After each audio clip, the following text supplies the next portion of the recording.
partying today? We're going to rave about a rave. We're going to rave about a rave. And that rave will be the Domnall Festival Festival in Yonito. It's Yon-e-do.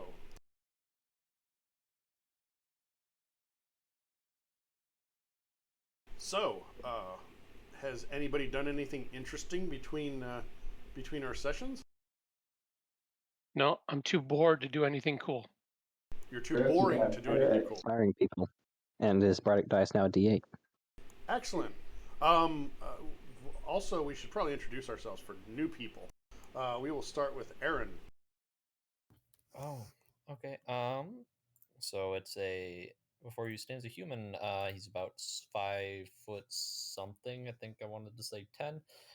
He wears a very nice suit and tie, and sort of an overshirt, but all of it is burnt to hell and back. He has scorch marks all over it, scorch marks around the cuffs, scorch marks everywhere, except for on him. Just his clothes are all scorched. His hair is a platinum blonde with the tips of it being again burned and into a black, and he speaks in a very stuttery voice, as he doesn't like speaking very much. So I heard put Aaron on the spot every time. Mm-hmm. And next we have Hiroki. Spokesman for the group. Roki is a cheery-looking kobold standing at 3'2", wearing some traveler's clothes with studded leather armor put on over it. A red bandana is worn loosely around his neck, and he carries a lute that he plays idly. It's not like any one particular continuous song. It's just a massive variety of very, very short tunes. So you're like one of those commercials for the greatest hits where they play like 10 seconds of each song? Basically, Excellent. he has no formal musical training whatsoever. He just says, hey, what if I did this? That'd sound pretty good.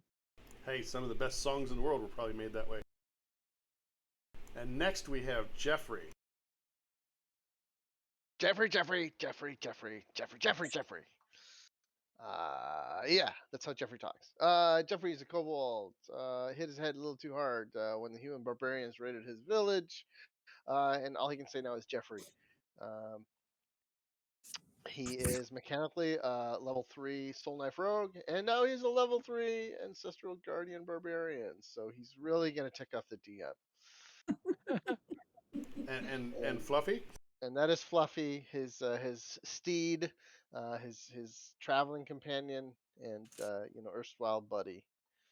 Jeffrey takes good care of Fluffy, almost as much care of as he takes for his tall sister Jade. Oh damn! I knew you were going to mention me.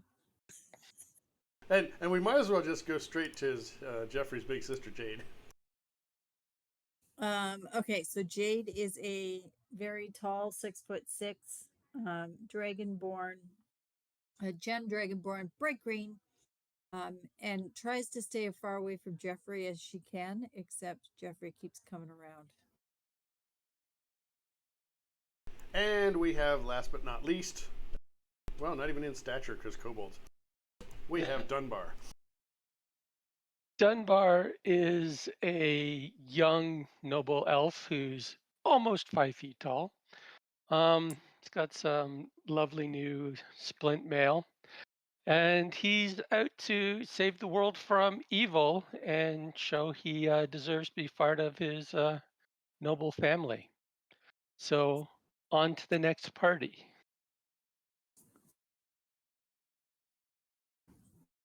A festival. Fantastic. So we're pushing for 25 followers, and when that happens, there's an award for the players in both games, D&D and Shadowrun. I have a dilemma, and I'm going to go with being mean. Twitch says there's 25 followers, but the official stream says there's only 23. So you have to wait. It'll come. I already have it picked out. And with that, if you can gather up in fireball formation, I'll move you to. And I apologize, but the map today, I did not do yet another city map because I'm not that much of a masochist. And there was time constraints. Gather around Jeffrey. And I will now move you to another place. So you're going to the area called Yonito. Because there's a festival, and got to get all of the rave beads and bracelets and stamps and such. And I'm trying to find the right map. Here we go. Don't forget the glitter. And give me just a second. Jeffrey the totally dwarf would heard. like- Go ahead. I was going to say that I think that the dwarf would like the glitter. Go ahead, Jeffrey. I need some beard glitter. Yeah, Jeffrey heard that we're going to the temple of Don Juan at Juanita's place. Close. Just for that, I'm making you microscopic on the map. Okay, Jeffrey knows how to fix that.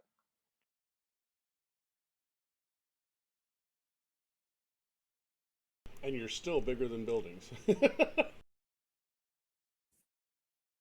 Oh, I do not like that at all. Your names are massive and you aren't. Okay, you are not to scale.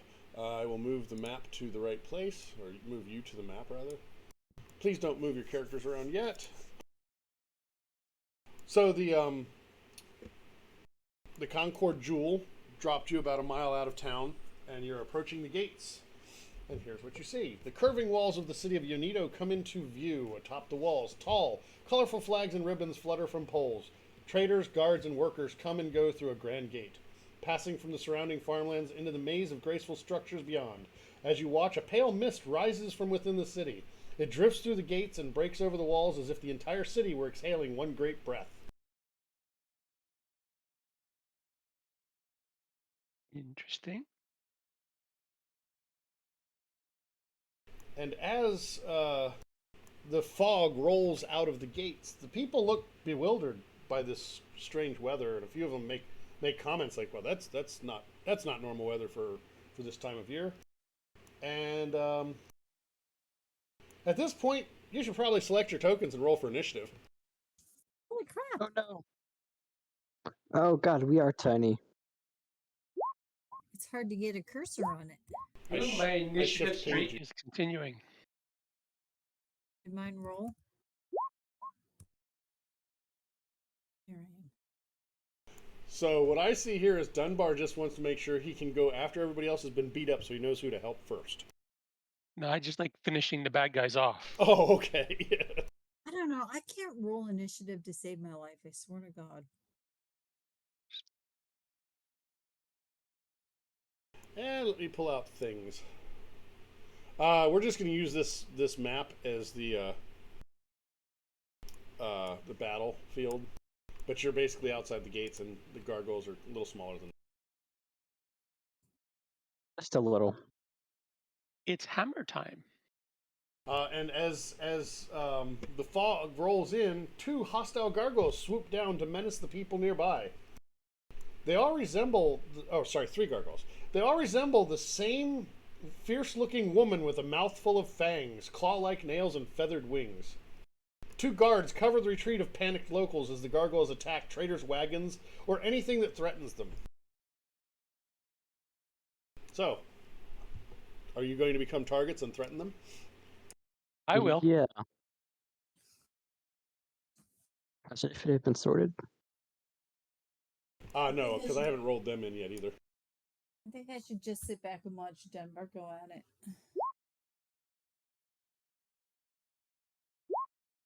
Initiative has now been sorted.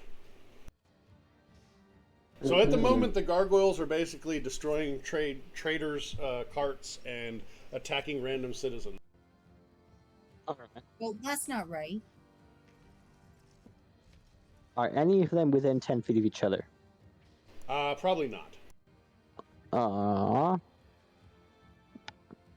Then he will save that for a different point in time.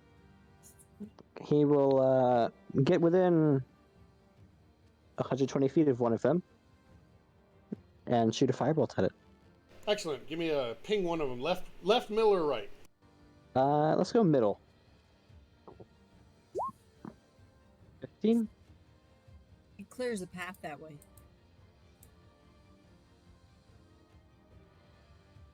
A 15 will hit. Just barely. For 11. Nice. And Kuroki will stick out his tongue and give him some raspberries. We're like 300 feet away. How'd you do that? Magic. We're kind of pseudo theater of the mind. Oh, yeah. Is that everything you're going to do, Crook? Yeah. Jeffrey. All right. Gargoyles. Jeffrey will first perform the bonus action to rage. And now, when you see him rage, you will see these spectral warriors appear around me, and kind of like they're all like small kobolds in lopsided armor and gear, but they are wispy and spectral, and they will like fall in formation around him as he will attack. So you're going to attack the nearest one? Whichever one. Which one did Kuroki attack? He attacked the middle one. Okay, so Jeffrey will attack the left one. Okay, perfect. I'm going to just move you over there just to help me visualize. And I will only be. He will be 60 feet away from them, but then he will immediately run away. Let's see. I will attempt to spend a psionic die on that.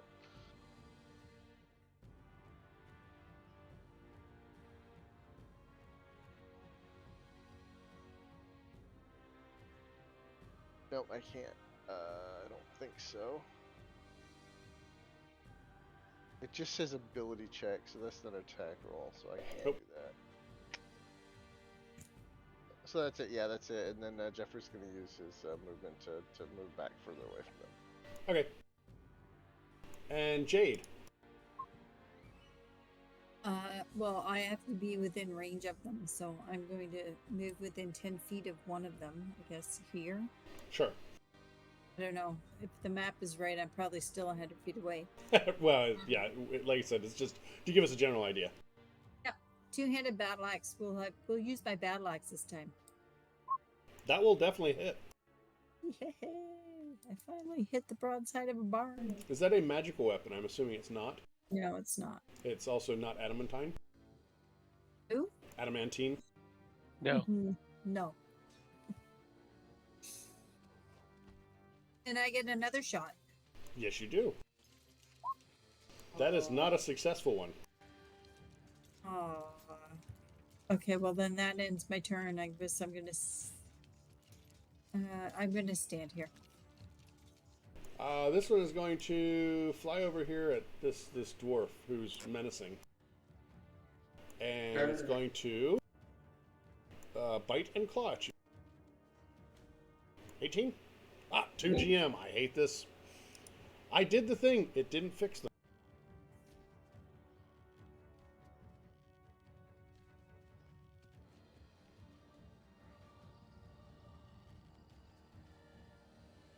But you said an 18 does hit or does not? Does not. What? Cheats. Okay. It Got missed. my shield. It bit into your shield, and with a 20, I think it's going to hit. Unfortunately. 4 or 5. So when it bit at your shield, it pulled it aside and was able to swipe at you with its claws. My turn's coming. Maybe, if you survive. So yes, you took 5 damage. And that is its turn, and it is Aaron's turn. These things are rough. We're going to... Oh god, it's probably going to be huge. We're going to summon my wildfire spirit. That's bigger than everyone. You've just destroyed city blocks. Take that. This one needs to make me a dex save as it appears, or take 2d6 fire damage. And my DC is actually 14 now, I think. Oh, he succeeds. It's fine. I assume I'm within 5 feet of this thing. Sure. If you want to be. I do not want to be. Then I would assume you didn't approach it. Yeah, I would actually go away from it. The question is, am I opportunity attacking? I don't want to be here. No, yeah, you were able to position yourself. It went to Dunbar. Does Dunbar not want to be there at all? No, I like a fight. Okay. Fire Spirit will be like 10 feet away, so still getting the fire aura, but being not within melee range, so they can do this thing. Hiya! And be horrible. That's my turn. Excellent. And now it's my turn. This one is going to attack Jade because she attacked it first. Bite! 17? Yeah, that'll hit me. Woohoo! 6 piercing. Claws of... I clicked it. Did not go. Yes, it did. Make me think. So 10 missed you, so you took 6 piercing. And the next one is going to fly after Jeffrey. Jeffrey was like 80, 90 feet away from it. That is a fast gargoyle. Well, yeah. I mean, if it sprints. So that is its action. It's going to dash in flight, because it can do that up to 120 feet. Okay. And that's all it can do. So you survived this round. And now it's Dunbar's turn. Okay, bonus action. I cast that. What's that? I just turned my hammer into a magical weapon. That's smart. Oh, sorry. Then I take my hammer and smash it. Okay. Why is my chat not scrolling? That will hit. For 4. At least this Plus time. one. Oh, yeah, So 5. 5.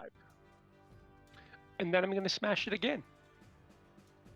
What? You get 2 attacks? That's not fair. Of course not. That hits as well.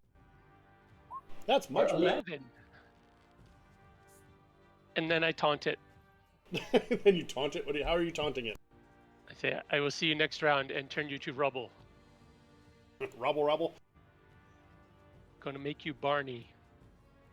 Okay, Kuroki's turn. Alright. Kuroki will shoot a firebolt at the gargoyle next to Dunbar. I mean, it worked once, right? Oh, no, you missed first time. No, I hit the first time, just barely. Ah, right. That is a miss. Oh, unfortunate. Then we will give a Bardic Inspiration to... Actually, how far away is Jid? How far is your range? 30 feet, I believe. You could move to get there. Cool. Kuroki will move and give Bardic Inspiration to Jade. It's a D8. the distances are real fluid right here. Yeah. And the Bardic Inspiration is D8 now. And that was to And Jade. it's turn. Yes, to Jade.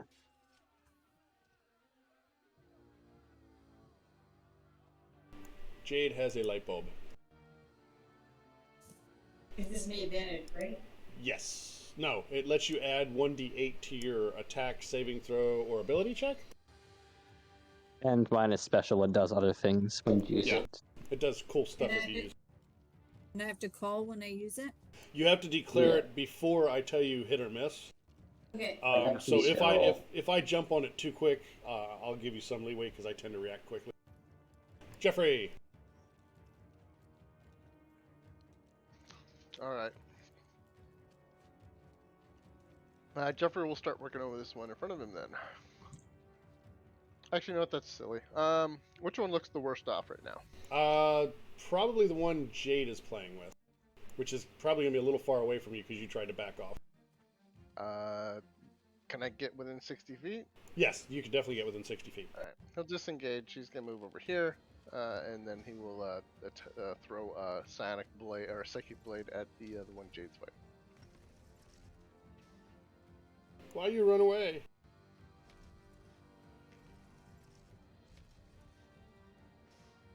Why is my chat? Yeah, 22 hits. My chat's not scrolling. Yeah, mine's not either. Mine's Yeah, not I've had that problem too. So 18 points of damage, and also my ancestral kobold guardians will surround it and keep it from having disadvantage on any attack rolls except against Jeffrey. So it has to come after you, and you're 60 feet away, Yeah. you said? Yep. I don't like you at all. He warned you at the beginning. Yeah, no, I actually have a ancestral barbarian. I like them. I think they're cool. I need a frowny face. That looks good. Holy cow, that's a big status icon. Okay, that's your turn, Jeff? Yep, that'll be it. Jade, it is your turn. Okay, I'm going to take another swing. For 2. That will hit.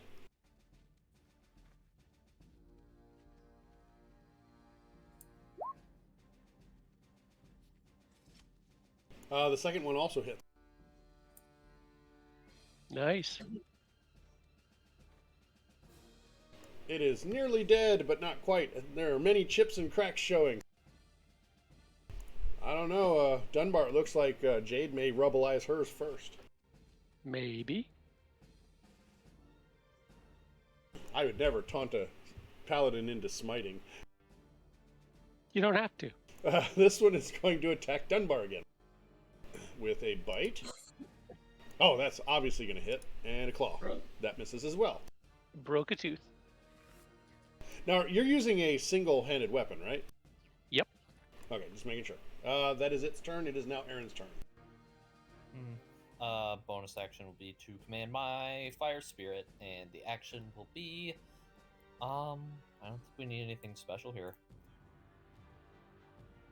We'll just remember that all my macros have been absolutely obliterated, so it won't be as nice.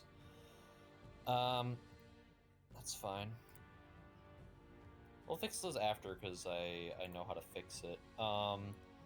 We'll attack the one that's close to Dunbar with a firebolt. That just misses.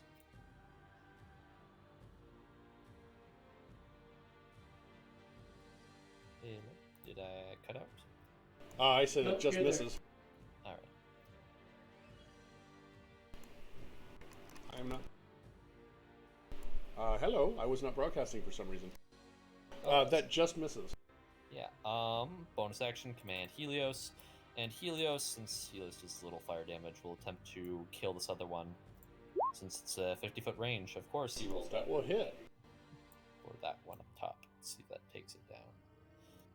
It is dead. There we go. You kill stole from Jade. And Helios prances away a bit. Actually, no, it stays right there. I need to update his hit points, I remember. Because it's not that. He doesn't have 20 hit points? He actually has 30. Oh, harder for me to kill. Anything else? Nope, that's actually it. Gargoyle is dead. Oh, I didn't get to attack Jade with disadvantage. Did you kill the one in front of me? Yeah, Aaron, well, Helios just did. Or I was checking something. The other gargoyle's confused and it's going to go after the other kobold, thinking it's still the same one. Kuroki, it's going to... How far away were you? You're trying to be pretty far? Yeah. Define pretty far. What's your range of what you were doing? 60? Bardic Inspiration is 30 feet. Okay, so it's going to be able to get to you with a 60-foot of flight. Yeah. Yeah. It's going to bite at you with a 22. That's probably going to hit for 3. Yep. Owie. And then it's going to claw at you. 22 for 5. Ouch. And I think that will be its turn. And Dunbar. Jade's died first. You lose. Well, I could tie, because I've only had one turn. That 60. barely hits. 7. Yep, that does 7 damage. That does not hit. Hold on, I have something I'm going to be able to... You do have a advantage card, remember, from Stream Reward. Yes, but I The think inspiration? No, That's from me giving you inspiration last stream. yeah. It was a stream before. Oh yeah, it was quite a while back. Mm-hmm.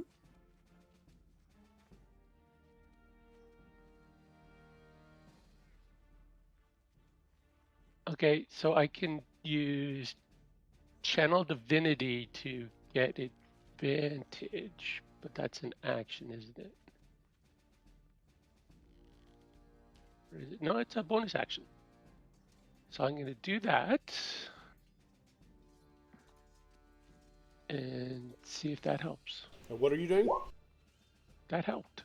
What did you do? Another 11. What I'm sorry, what did you do to be able to attack again? Vow of Enmity gives me advantage. Oh, okay, so now do you have to declare that before the attack? I think that's a thing that you apply as a bonus action before you make attacks. So you would have wanted to do that before. I'm going to let it go because I don't. It doesn't hurt me either way. But in the future, do that first. You hadn't used a bonus action, so you hit for 11 because you're +1 still. Yep. And that'll be it. And it is now Kuroki's turn. He doesn't like that this thing is like right in front of him. He finds that very distasteful. How dare it? Indeed, how dare it? So The audacity uncouth. to stand in front of him. I'm deciding if I want to do that or that. I vote that. Whichever is going to get you killed the easiest. That's what I was Don't feel thinking. the need to I'll run do away. that. I can get you away with my wildfire spirit if you don't want to be within melee. Rocky is going to cast a second level Thunder Wave. That'll work. Con save of 15, huh? Fail. Takes 12 lightning and is pushed back 10 feet. All right, and that's magical. Can't sneak attack it when nobody's next to it. You could always go at it and get advantage somehow. And then Kuroki will go and... Can you get hiding behind Helios from here? What was the question? Can I get to a position where I can hide behind Helios from here? He's pretty far away, I think. Okay, then we'll take the second best option and go next to Dunbar. Yeah, you can run towards Dunbar. I mean, it still has 60 feet of flight, so it can catch up to you. It can, but does it want to get close to Dunbar? Maybe. That's the question. We'll find out the answer. Is that your turn? Yes. Jeffrey. Jeffrey will he will reckless, so that he will have advantage on the attack, and he will first attack this one with his one psychic blades. By the way, I typed something in the chat, and now it's actually scrolling properly. That will hit for 18, and that is psychic damage, so that's nice. What is the sneak? Is that basically psychic as well, or something else? Yes, It it's is the same damage type attack. as what he does. Okay, I think I've asked that before, but I'm slow. And then offhand attack with his second blade would just be the 4 damage because that does have rage on it. Or no, that wouldn't have rage on it. Yeah, you don't get rage on range, right? 4 points because I had rage on for the other one as well. So the 2 that you got on the other one would be the 2 you got on this one, so we're even. Okay. And then he will try and shift places with Jade and just kind of get a little further away. Sure. As the ancestral spirits will now go and start taunting this one. So that one has the sad face. That is correct. And that is your turn? Yep, that is my turn. Jade, your little sibling is hiding behind you. I'm gonna run away from him. Oh, I'm gonna hit this one. You're going to try. Okay, you're going to succeed. Nice. That's a crit. That's a crit. Unfortunate on that second die. It doesn't give me it. No, that doesn't look right because it says on it, if I look at it, that it's 7 plus 5. You don't get your strength on the second die. Yeah, but it can't be doubled because it would be an even number if it was doubled. It doesn't double the damage, it doubles the dice. No, So but that's what I'm saying. right, so your attack did 7 plus 5, and the crit gave you another d10, which unfortunately was a 1. You rolled a 7 and a 1 and added 5.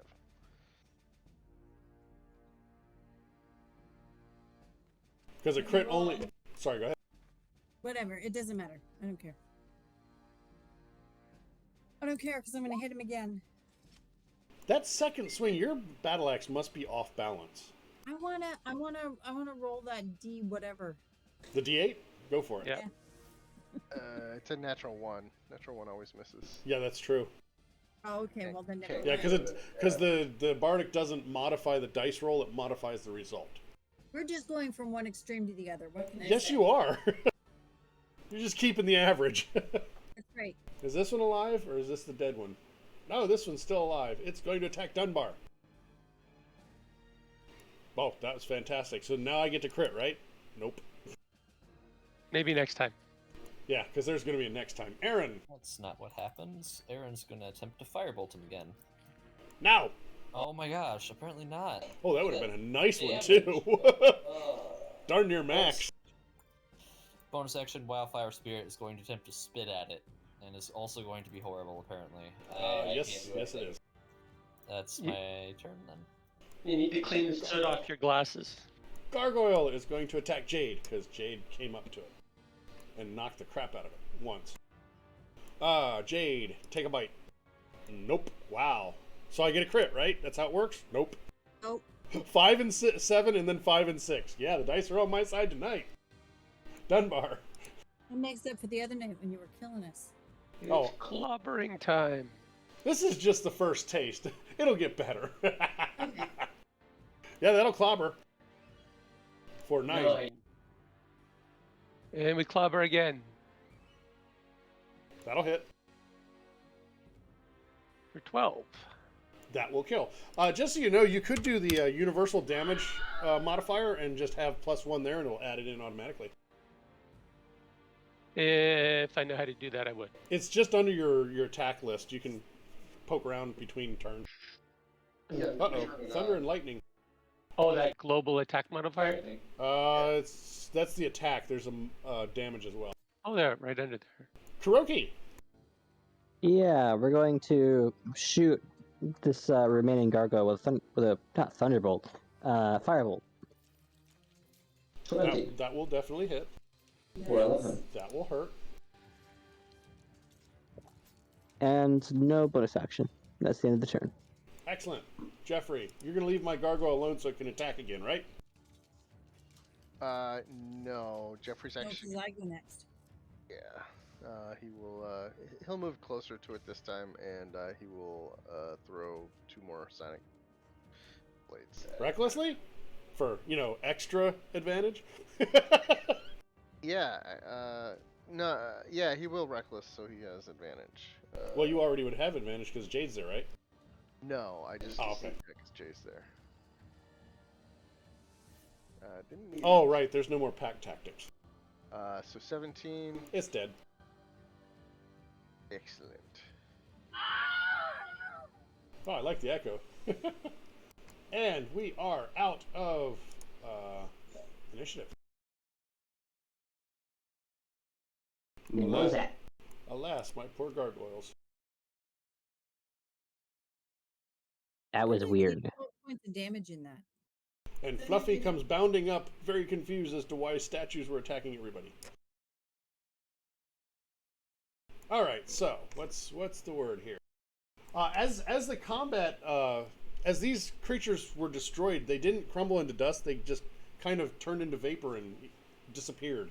And as the last one is destroyed, the fog rolls away. And Interesting. the people come back out looking somewhat confused, but otherwise like they didn't even notice anything happened. Like they look at damage to the carts, kind of look askance, and then carry on like nothing happened. Is that normal? Is that like a thing that we have to deal with? I don't feel like that's normal. I hope that's not normal. Well, they said earlier that it wasn't normal.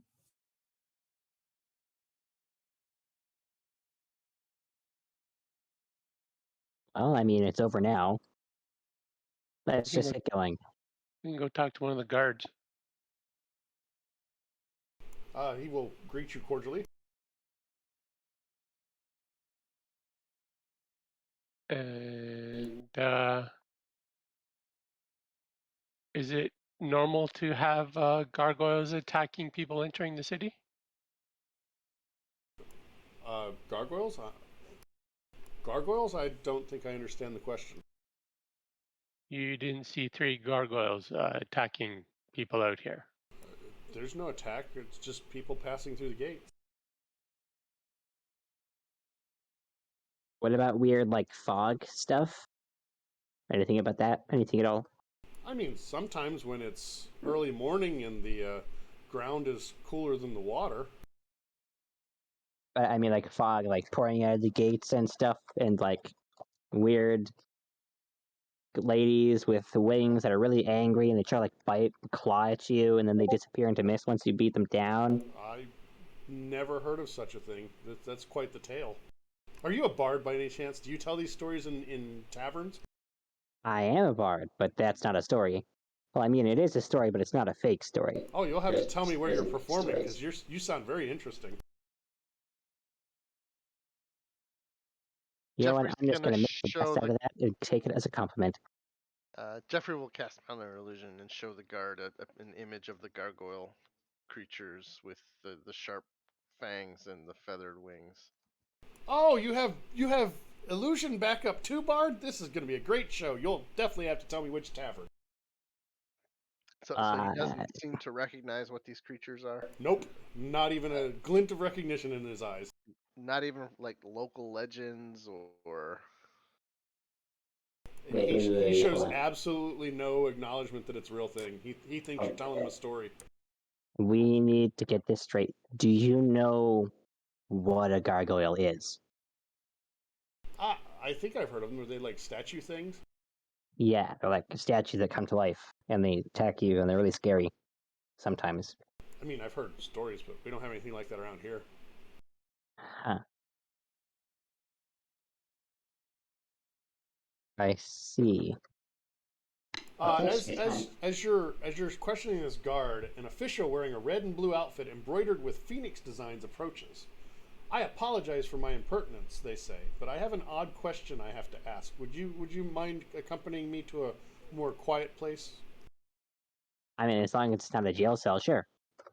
No, definitely not a jail cell. They'll lead you off to the side, away from the crowds. Have you just suffered an unusual experience? Yeah, really unusual. This is the person who has approached you. Oh, I like the hat. That's a nice hat. They introduced themselves as Magistrate Kun Anjun, and thankfully, I'm with your validation. I now trust that I'm not losing my mind. Oh, weird things happening to you too? Very strange things have been happening, but nobody else seems to notice them or even acknowledge that something happened after the fact when there's obvious damage or bodies or what have you. If somebody dies, it's like, oh, it was a horrible accident. If there's damage to a cart, oh, it must have been the wind. It's very strange. Does it seem to happen when there's mist around? I haven't been at all of the things, but yes, when I've seen it, there's been fog. And is it happening all over the city or just in this general area? It's been in. What are you doing, Dunbar? Make him go away. He's gone King Kong. Uh, Nobody else seems to notice it. It's been all over the city. It used to only be every now and then, but it seems to be getting more frequent. Is there any sort of like pattern to when they happen? Any sort of like common factor? Nothing. besides the mist? Nothing that I've been able to identify. And when I ask people about it, they just ignore me as if nothing happened. Huh.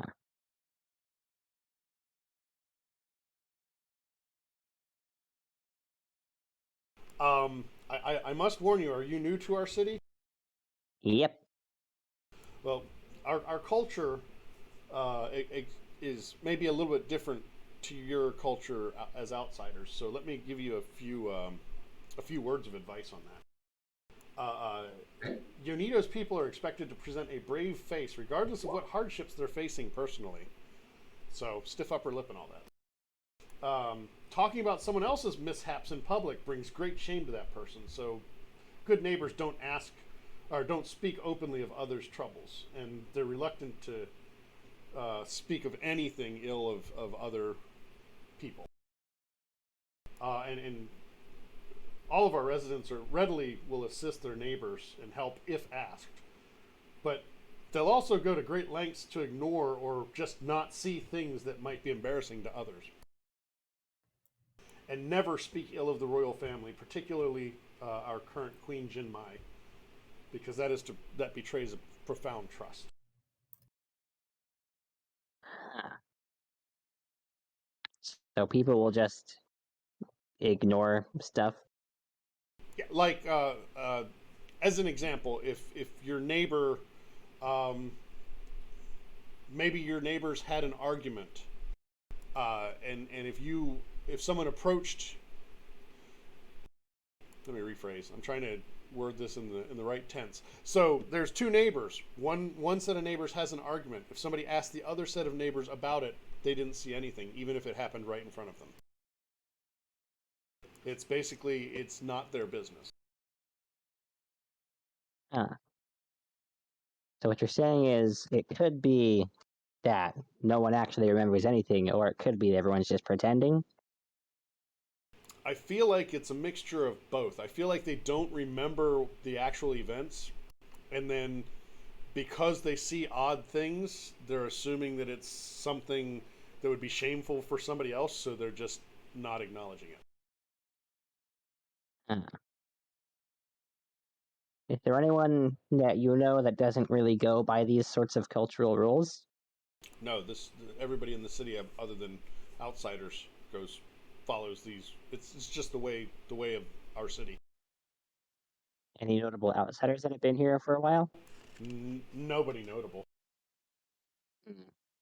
I can, if you'd like to help me investigate, I can offer you a small sum of 250 gold per person. That sounds nice. And if you can successfully help me figure out what's going on and stop it, I will definitely pass word up to the city's rulers, perhaps even the queen herself, so that it is known that you were helpful. I have a few leads that I can give you, but then I have to get back to work at the city center. Sounds good to me. And in the conversation, you will learn that Anjun is she's a magistrate. And let me make sure I don't get this wrong. I do read these things, I promise. It's just a lot of information. The magistrates are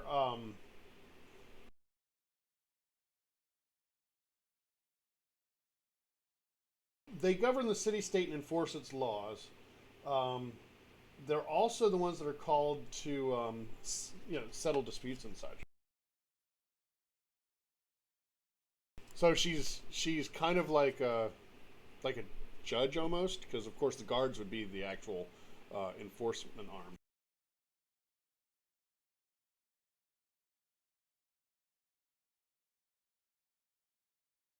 You did hear all that, right? Yeah. Yep. I have found that if I have OBS has the focus, when I use my push to talk, it eats it and Discord doesn't transmit. Ah, But I think it does transmit to the stream instead. Weird, right? it's weird. And I just had an update today, and that's probably what caused it to change. Anywho, so the three leads that they have are outside the city walls in the Tiger District, which, if you zoom out on the map, it would be the northwest. There has been numerous unexplained attacks and setbacks at a construction site where the city is expanding into the nearby forests. There have been several attacks in the at the Park of the Elders in the Hayti district, which is right around here. And the oldest tea shop in town, called the Tea Shop, in the Phoenix district, 2 nobles were found wounded and nearly dead outside of it just a few days ago. And that is here. And if you have any information or you need anything from me, I will be found in the at the Seat of Dragons.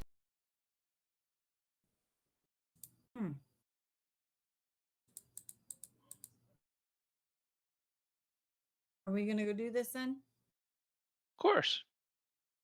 It's a Yeah. festival without a mystery.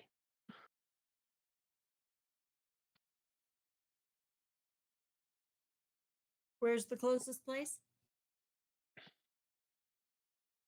The closest place would be the Park of the Elders. Okay. That's around here, you said, right? Yes. And let's head that way. And then we can go for a cuppa.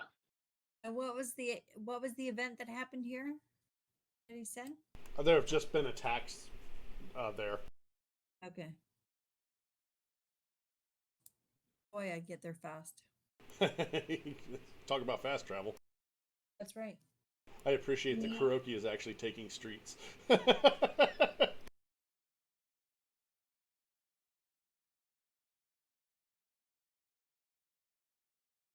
Yeah, so this is a beautiful public space devoted to walking and peaceful contemplation. It features a stately monument to what seems to be the late Queen Young Su. You have no idea what their relation is to the current queen. The monument depicts a regal dragonborn seated on an ornate throne, a vision of wisdom and grace. She cradles a large scroll in one arm and raises the other hand as if about to speak. Stone plaques set into the statue's foundation are engraved with Queen Young Su's many achievements. The plaque is in the local language and also common.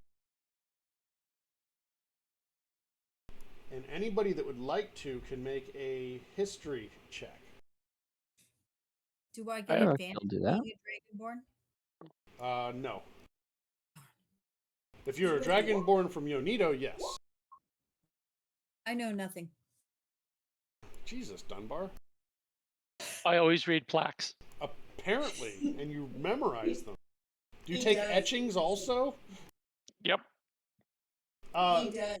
He is a complete pain if you walk anywhere with him. I'm like that too. I stop and when I'm being a tourist, I'm a tourist. And he will read every word. Yep, and then I take pictures so I remember what I read. Yeah. You recall that many of the Queen's accomplishments echo those of an obscure magistrate named Daewon Ha. I will spell that out in chat.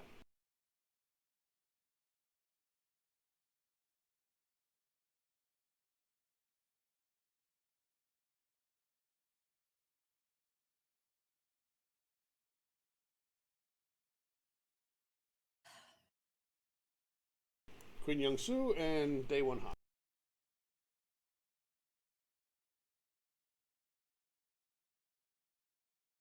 The park is empty at this time of day.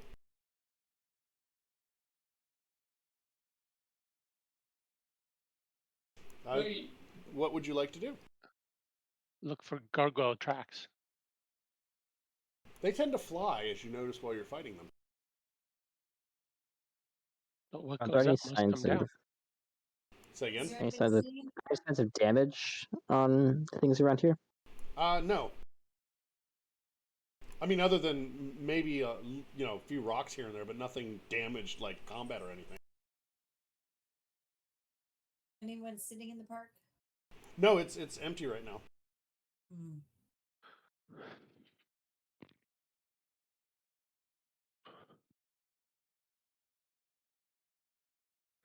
I Are look there any? around. Go ahead, Mark. Say I look around looking for more plaques and stuff. Whatever might be out of the ordinary. There's nothing out of the ordinary. There's fountains and such things to contemplate. Oops, I turned my TV on accidentally. But there doesn't seem to be anything that stands out as this does not belong here.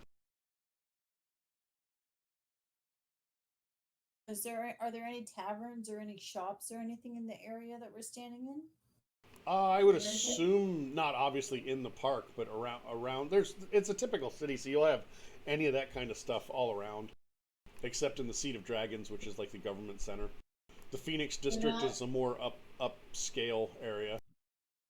I'm just wondering if we want to go and see if there's like somebody can tell us any information in a tavern or something that's close.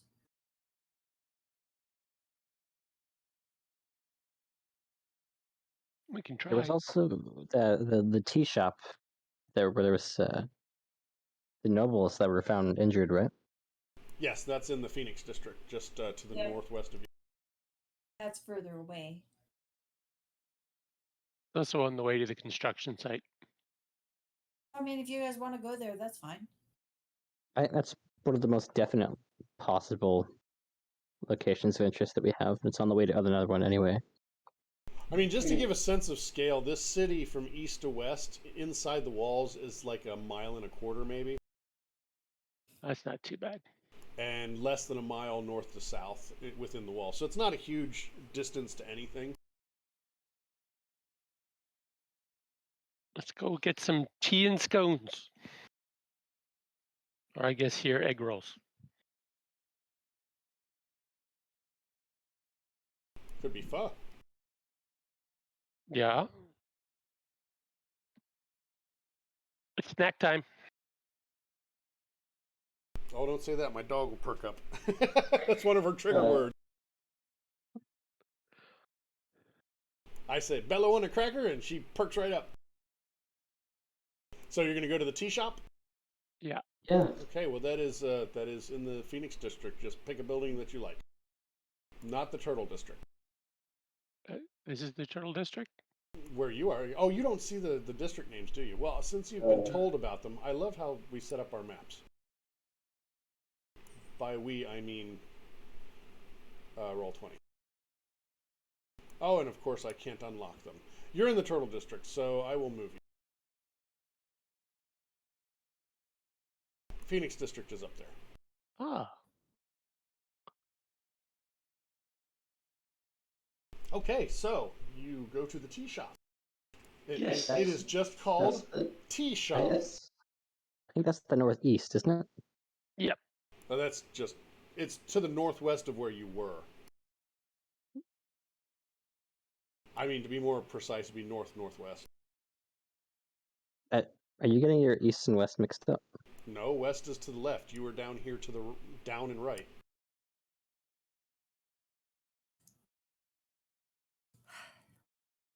See? You don't see the compass either, do you? Of course not. I don't see anything. Why the heck do they decide that's just dumb?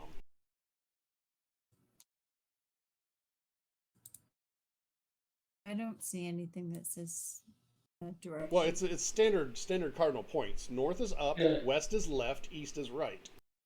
Right. So you went to the up and left, which is northwest. Okay, let's get a table.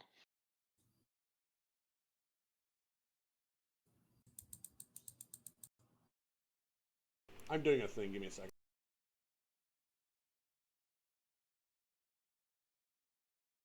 Oh, lovely. Thank you.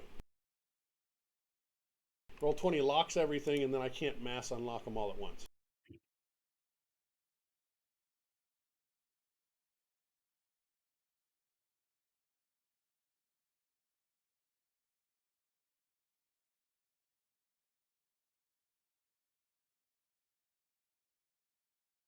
I mean, seriously, why is the name of the river on the GM layer?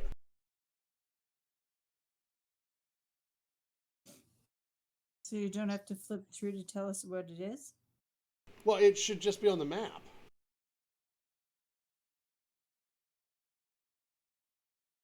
Well, now you're just talking crazy. Obviously.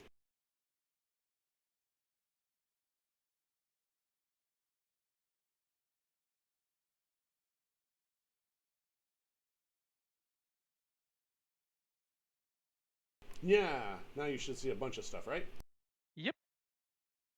Beautiful.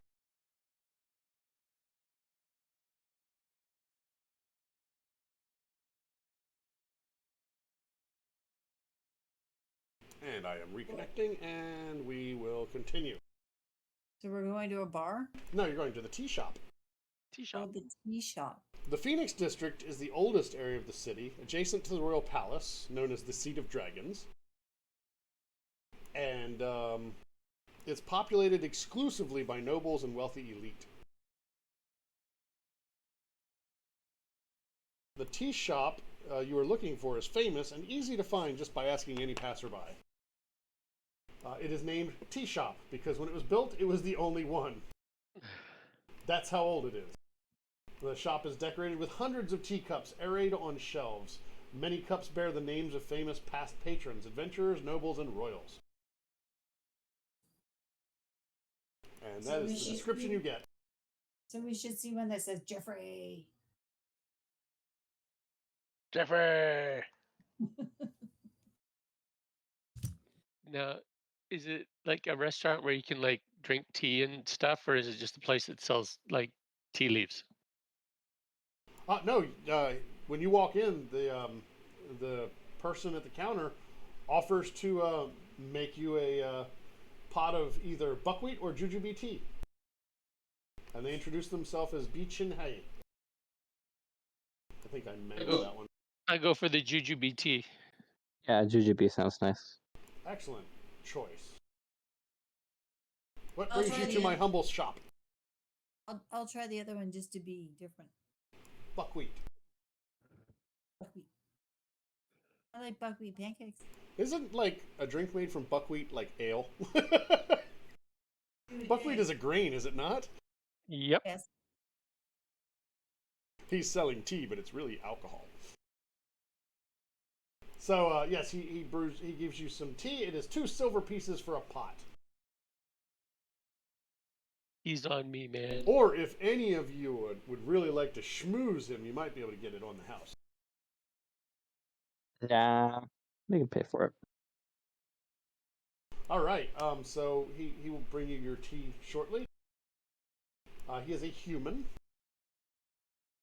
and very talkative. We shouldn't interrogate him.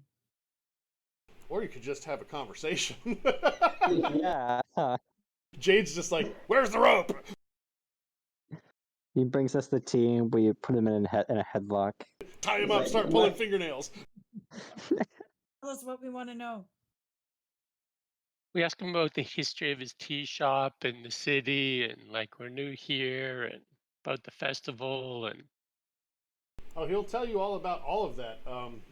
This tea shop is the oldest tea shop in the area, in the whole town. And as you can see, we have a collection of teacups used by famous people. Some infamous, even. Ooh. Maybe someday, if you're famous, you can have your name on a teacup here. Something to work towards. It's good to have goals. And the festival is just your typical harvest festival. You know, farmers bring their wares to town and go, look, we got the really big pumpkin, or we got the biggest squash, that kind of stuff. Cool. We were in the park on our way here, and we saw a plaque to Day One Ha. No, the Is plaque she, was to the queen. She's a former queen? No, the plaque was for the queen. That's the DM correcting you. Oh. Your history check just made a correlation between stuff I- being accredited to the queen that had also been credited to Daewon Ha. Gotcha. I have not heard of the first person you say this Daewon Ha, but yes, our queen Young Su was quite the ruler. She passed just a decade or two ago. This afternoon. No, Did she found the too city? soon, Jade.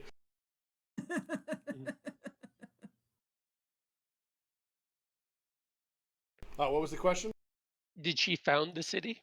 No. The city's was founded by a dragon many centuries ago, I believe. Long time ago. It's not in his notes. Careful how you're asking. Oh, it's in the notes, but I don't remember the exact number. Okay. Year 1. Wait, you said Daewon Ha? Yes. I have a cup with that name on it. Wow. I'll be right back. I thought he was about to say he has a cousin by that name. Yes, I have a cousin. You're talking about my long lost cousin. No, he brings back a cup that has the name Daewon Ha on it. Says, oh yeah, she was a magistrate. Now I remember, she was a magistrate of some note at some point, but then she kind of faded into ignominy. I think I'm using that word right. Into anonymity. Now I'm going to have to look it Obscurity? up. Say again? Obscurity? Yes, obscurity also. Is there a library or something in the city where we might be able to learn more about her? Yeah, ignominy was not the right term. It was obscurity. I don't think so. You might speak to one of our older nobles if you can get a meeting with them. Over the table, you guys are also here to investigate the two nobles that were found beaten near to death. Yeah. I was about to ask if we were not going to be asking about that. Might as well ask. All he can do is clam up. Or tell us he knows nothing because they seem to not remember. Because Go ahead, Dunbar, you're better at this. because you've been so nice to him and you've purchased some of his tea, you've softened him up a little. He feels like he can speak out of turn a little bit, and he says the two nobles that were attacked are named Nade Shim, and Daju Wan, and they often play the game of Baduk at the nearby Baduk Hall. Raised courtyard just let's see, that's the social center of this district, and it happened outside my shop. I would prefer that word didn't get around because I don't want people to think it's unsafe to come here. But you No, remember for that sure. this happened? No, I remember that we found them beaten near to death. I don't know what happened. Mm.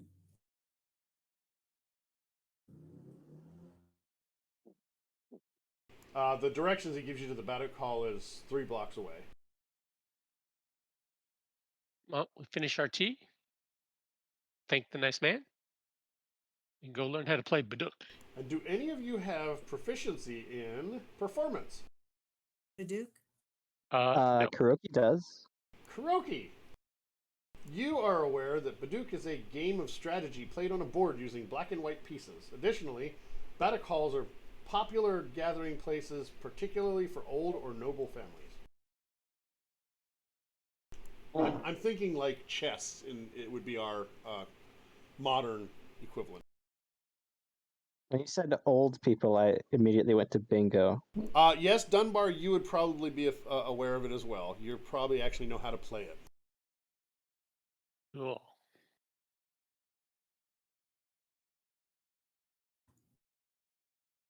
That explains why people are just willing to talk to you. At least in It's this the area. beard. Yes, it's obviously the beard.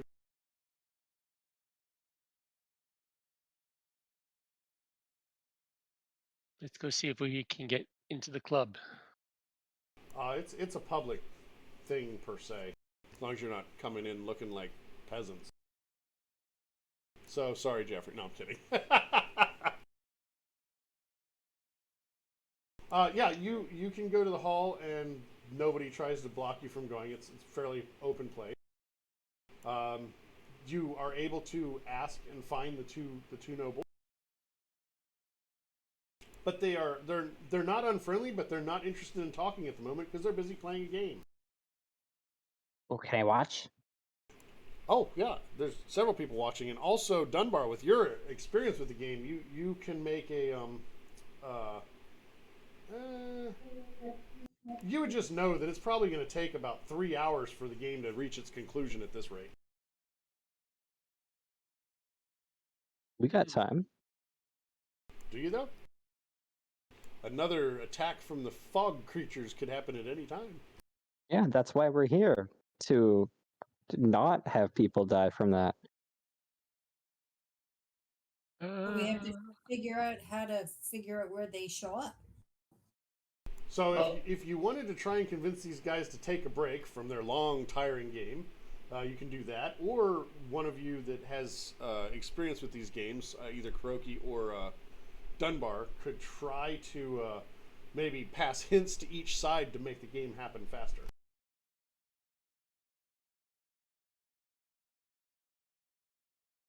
Don't mind offering advice. Not good advice. Well, that for you, that would be a wisdom insight check for the offering hints and tips. And did Kuroki want to point out strategic opportunities like Dunbar did, maybe to the other side, or persuade them somehow? Yeah, Which would you like to do? Insight or persuasion? we'll do the insight.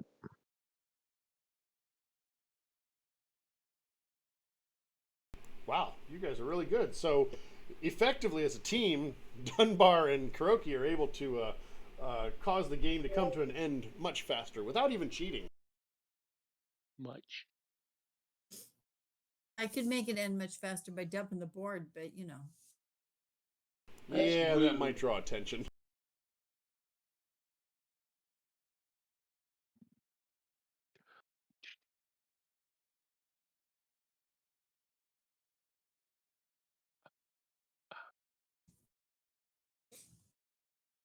So, you're able to speed up the game so it actually ends in about 10 minutes time. We're awesome. No, the players are awesome, right? Absolutely. So they're willing to talk after they finish their game. Yeah, we dropped the magistrate's name, the Kun Anjun. That helps loosen them up a little bit. So ask your question.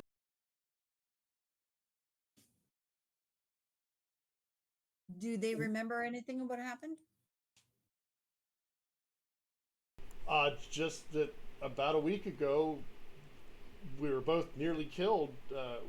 We saw a strange woman lingering near the shop, and the next thing either of us remembers, we're waking up. Passers-by had found us near the shop and summoned a priest to help us.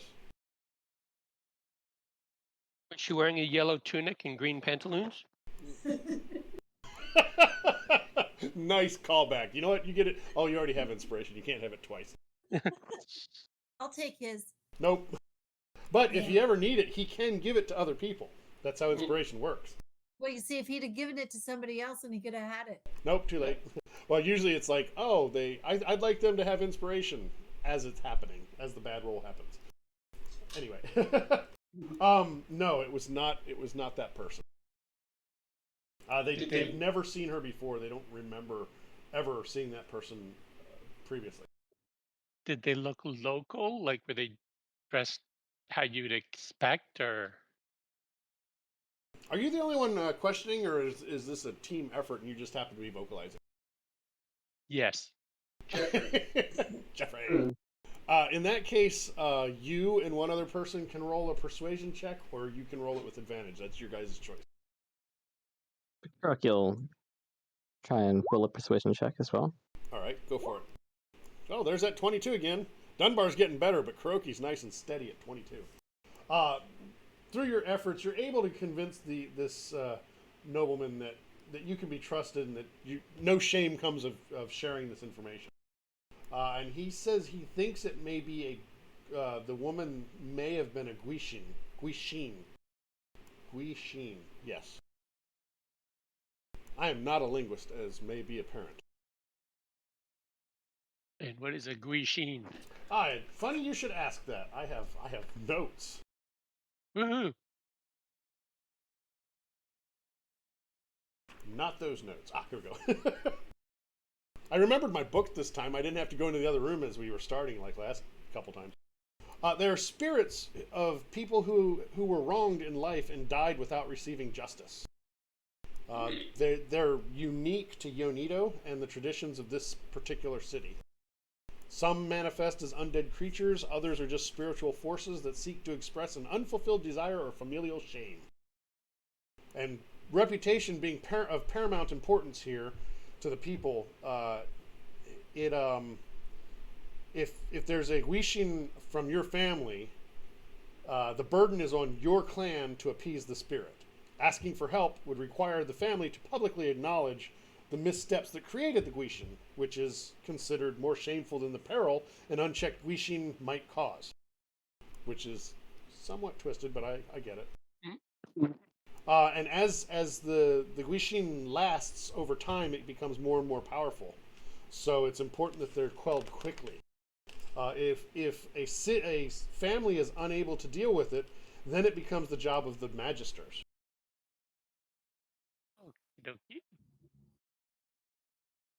I asked them if they've ever heard of Day One Ha.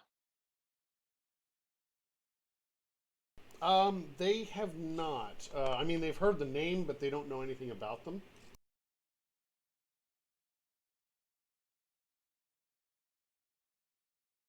Well, thank you for your time and the information.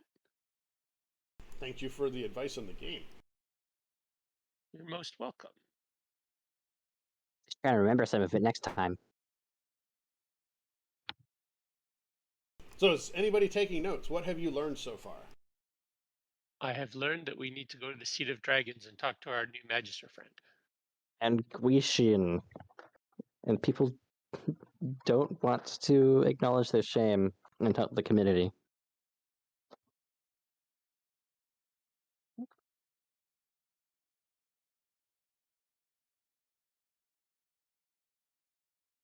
Maybe the scene. Have you investigated the scene of where the nobles were found? That wasn't at the hall, was it? No, it was outside of the tea shop. Yeah. Let's go back to the tea shop. Yeah. Okay, you're back at the tea shop. What are you doing there? Looking for stone feathers and claw marks in the dirt. Stone feathers, huh? No, nothing like that. The scene of the attack question mark is clean. There's no evidence that anything happened. Perhaps another visit to the gentleman inside. Okay, we go see him. And as for I'm gonna tell you over the table, this is not linear. Just because you've been someplace once doesn't mean you learned everything there is to learn about it. Gotcha. I asked him if he'll show us exactly where he found the nobles. Sure, he'll show you, and as before, it's no evidence of anything happening. Did he notice anything around the nobles or what kind of injuries they had?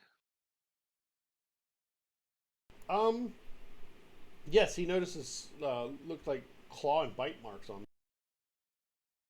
Our gargoyle friends. Did he notice any strange women in the area? Do you have a description of this strange woman? Do we have a description of this strange woman? Well, Jeffrey can make an illusion of him, I believe.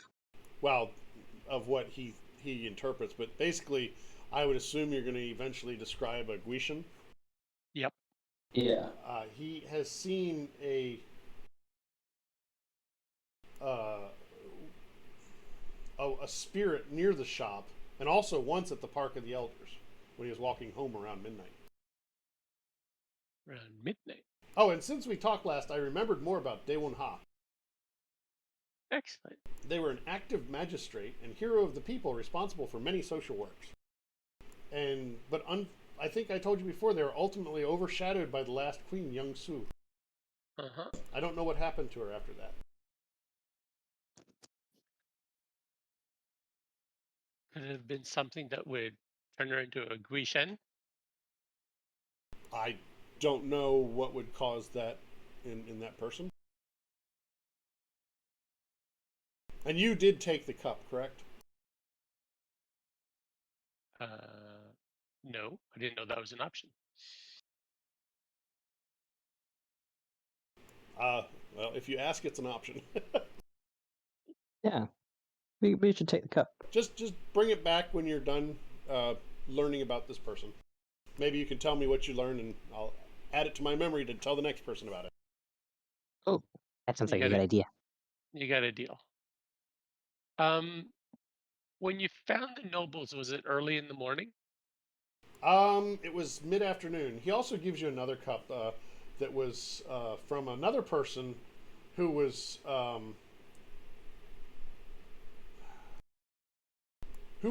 known to be a friend of or an acquaintance of Wanha. The name is Young Gi. He's actually the uncle of the current queen and brother of the previous queen. Interesting.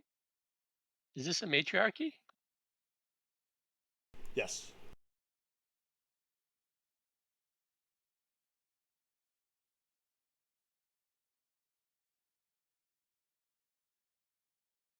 I asked if he heard about the trouble out at the construction site. I have not. There's trouble at the construction site? We heard. This guy may be a little bit of a low-key gossip. He doesn't gossip, but he likes to hear it.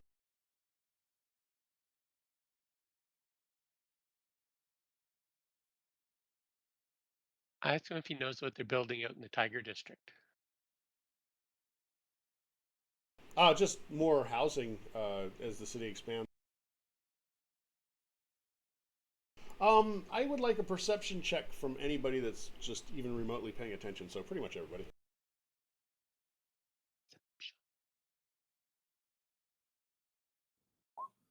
And there comes the bad luck I experienced from my good rolls earlier. Kuroki, you can't perceive with your eyes closed. Jade got your 22. Yeah, See, Jade stole Kuroki's it. trying to do exactly that simply to spite you. Right. Most of you notice that anytime Daewon Ha's name is mentioned, the teacup with her name glows a light, very faint blue. Interesting. I rub it like a genie lamp. Nothing happens.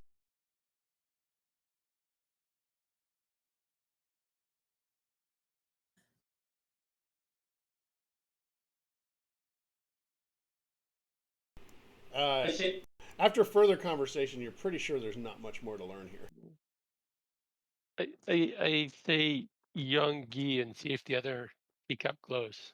It does not. Young Gi is, I believe I told you, the uncle of the current queen. He's an aged dragonborn noble. Perhaps a meeting could be arranged. You might have to pull some strings for that.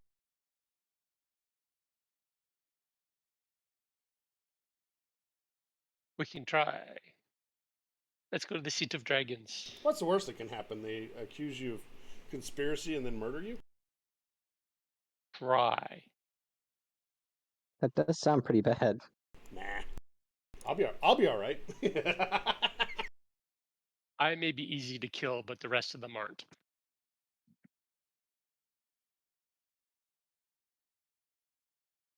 Let's go visit our Magister friend in the Seat of Dragons.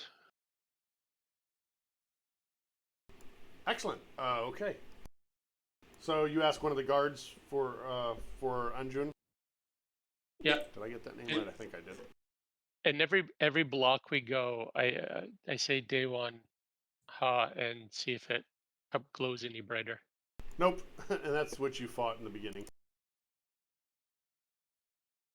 Maybe if you say it really fast, it'll glow and something will like pop out. Maybe you can make it glow in Morse code. That's right. I spin 3 times and say day one, ha 3 times while looking into a mirror. Nothing happens other than every time you say the name, the cup glows faintly blue. It didn't work because he didn't have the lights off. Oh. Trust him, he's a bard. He knows these things. I tried saying Bloody Mary. That doesn't do anything either. You summon a drink. A bad drink made with tomato juice. Bah. I know, what were they thinking? I mean, I like tomato juice. I don't like Bloody Marys. Okay, so Anjun is able to meet with you. Hi, do you have any information? Have you solved the puzzle and saved the city? Getting there. I Excellent. ask if she knows who day one ha is. And when I say that, I hold a teacup in front of her face. That's pretty rude. But funny. I'm trying to be subtle. Sure, subtle. Holding the glowing teacup up in the air. She actually, they are actually familiar with Daewon Ha. They can tell you basically what the tea shop gentleman said, that they were very socially forward magistrate who eventually kind of faded into obscurity as Queen Young Su started getting credit for a lot of social works and strides forward in the city. And it was remembered of someone that a lot of Day One Ha's achievements are very similar to the Queen's, right? Somebody did tell you that. And when you ask Anjun, she does acknowledge that, yeah, there does seem to be a bit of overlap there. That's kind of interesting.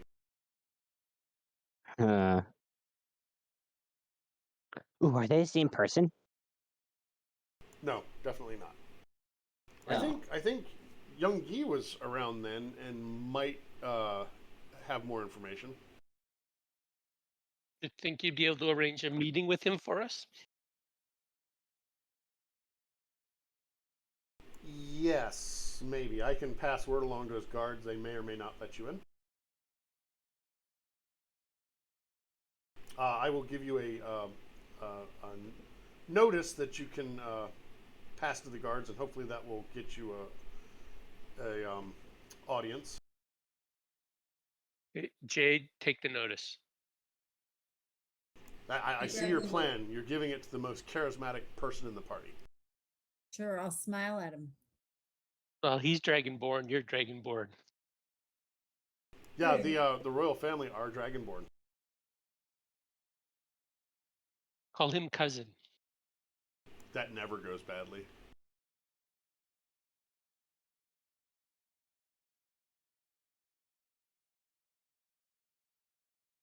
So, what's the plan? See if we can get in to see him.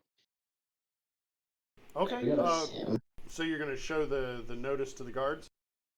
Yeah. They will let you in to meet with him. Trees hide the estate's walls from view, creating the illusion of being in a forest clearing. A pond dominates the center of the garden. I don't see any of this on the map. They're supposed to be in the Seat of Dragons, but I don't see any ponds there. Bad form. With a pavilion overlooking the water, the place is a serene sanctuary hidden from the clamor of the surrounding city. That's where the guards lead you to.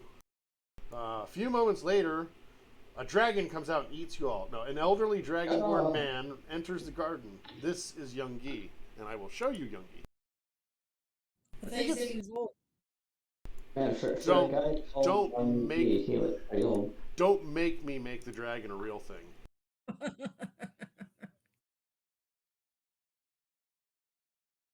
He doesn't look so young to me. So yes, he is an aging dragonborn. He seems quite charming and personable, if not a little bit haughty. Not haughty, haughty. Bet he was a hottie when he was young. No.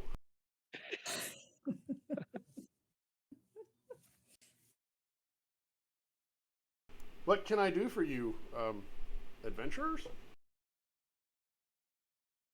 We're investigating some stuff in the city, but you do day one, huh? Right? I did, unfortunately. Unfortunately, I show him the teacups. Oh, you've been to the tea shop. Mm-hmm. yeah, they're letting us borrow them. Do you know why her cup glows when you mention her name? I have no idea. That is a new trick. You said unfortunately when we asked if you knew day one, huh? She was a brilliant magistrate and hero of the people. Much of the prosperity and equality Yonito now enjoys is due to her work. Few remember those efforts because they attribute them to my sister, the former queen, due to machinations of my own doing. Oh, Because of that, she died in relative obscurity. I'm ashamed to admit. huh. Are you aware? I need a persuasion check. From who, Kuroki? Whomever, one of the two of you, whoever's speaking. Obviously, Aaron, because Aaron's so loud. Aaron, what are you doing this whole time? I think we lost Aaron. Falling asleep. I thought that might be the case, or talking to your little pet. I think Jeffrey's been petting Fluffy this whole time. We're waiting to hear select your tokens and roll for initiative. Oh, okay. No, I was falling asleep. I suspected that might be the case. With some convincing on your part, Youngie admits that he's personally responsible for undermining her work and crediting her successes to his sister. He didn't do it out of malice, but out of devotion to his own family and the crown, believing that any individual who the people placed above the ruling class should be treated as a threat. Of course, now he regrets it, but the past is the past. He's never worked up the courage to make amends to Wonha's spirit. He thinks doing so might tarnish his sister's memory and, by extension, his niece's rule. If you can mollify the spirit without bringing shame on my sister or niece's house, that would be amazing.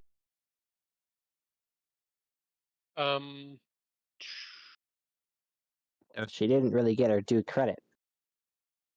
Do you know how we might go about attracting her spirit? Or I think she is pretty much hangs around, haunts, as some would say, the Park of the Elders.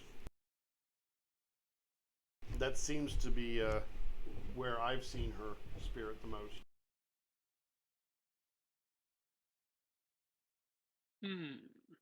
Around midnight is the apparently the time that she can be found. And if this may help, I have an amulet here that has her name etched on it. It was one of her symbols of office that I kept as a memento from when we were friends.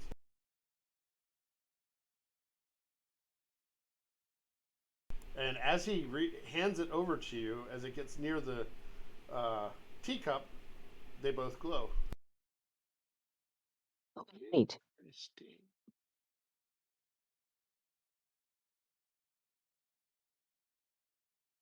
Okay, I guess we plan to camp out in the park tonight. It's getting towards late afternoon. You have a few hours before dark, several hours before midnight. Would you like to go to the park and wait, or do something else? Let's Some go to more the tea. barn. Do you want to check out the construction site? Sure.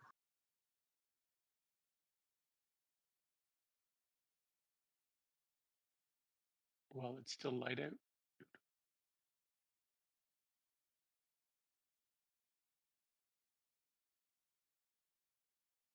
Try to find the construction site. Yeah, let's do it. It's right around here. Wow, I think it's hilarious. Your tokens shrink down, but your name sure as heck don't. I don't know why I'm as small as Jeffrey, but I like it. You're like, where's that that shrink spell?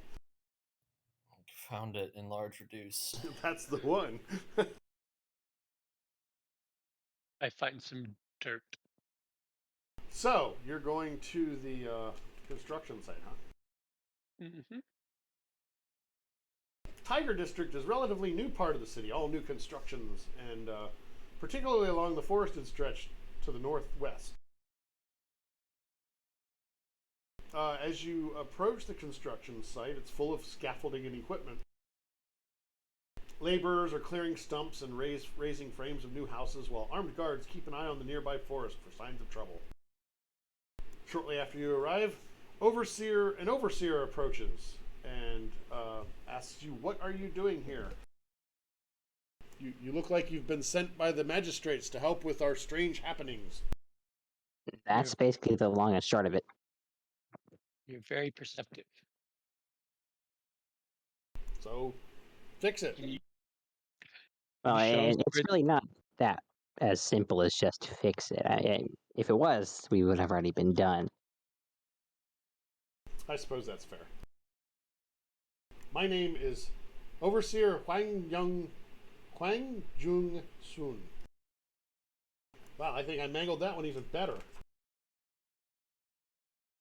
Huang? I don't think No, I was close. It's Huang Jung Sun. I was pretty close. I have a really bad tendency to try and pronounce non-English words with a Spanish accent because it's the only language I kind of speak. Can you show us where the incident took place? There have been several incidents. It seems like animal attacks, but we never seem to see the animals, and sometimes things get damaged, like somebody's sabotaging the sites for some reason.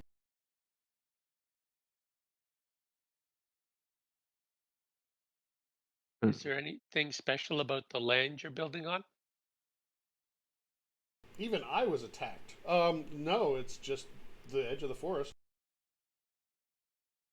Oh.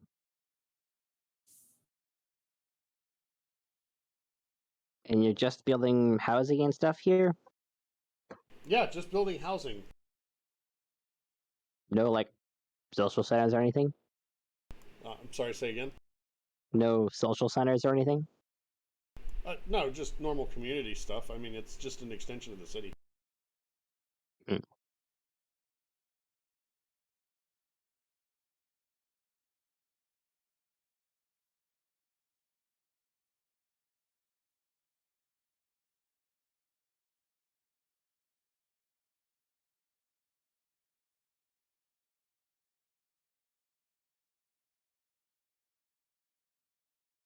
Is the project sponsored by the Queen? No, it's just general city building. So, yes, and indirectly? Does the Queen now have anything to do with it in a more direct fashion?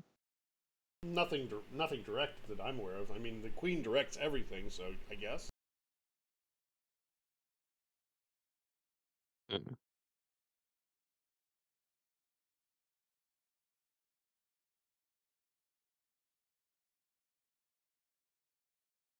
Who has the highest passive perception? Oh, probably me because it's actually 16 now. I forgot to update it with my proficiency bonus going up. Bonus. You notice incoming fog drifting into the work site from the southeast, i.e., from the city. Oh, Oh, that's And not good. within a few seconds, the work site is obscured by the fog. everyone just kind of stand still. I get my shield and hammer out. How long does Helios last? An hour. He's probably gone. Yeah, he's probably gone. Do I still get that extra D8 roll? No, that only lasts for 10 minutes. Yeah, that's long gone. Long. I guess Jeffrey's riding Fluffy. Okay, and a moment later, as the fog starts to obscure everything nicely, 4 tigers come bounding out of the woods. Except these aren't normal tigers. They are 12 feet long and have blue-tinged fur. The site's workers and hired guards run away upon seeing these tigers.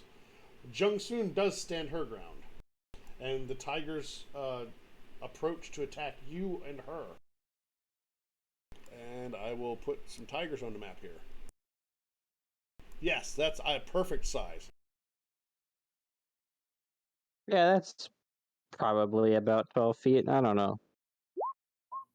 I didn't use a ruler.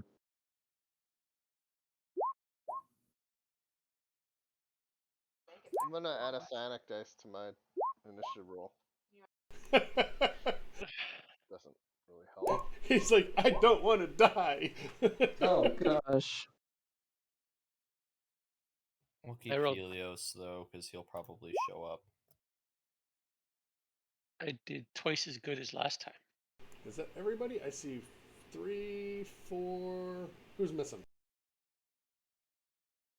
Kuroki. Where's Kuroki? He's right He there. should be in. He's. Hold And the on. nat 1.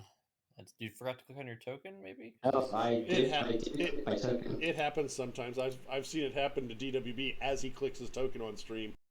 So you have a 5.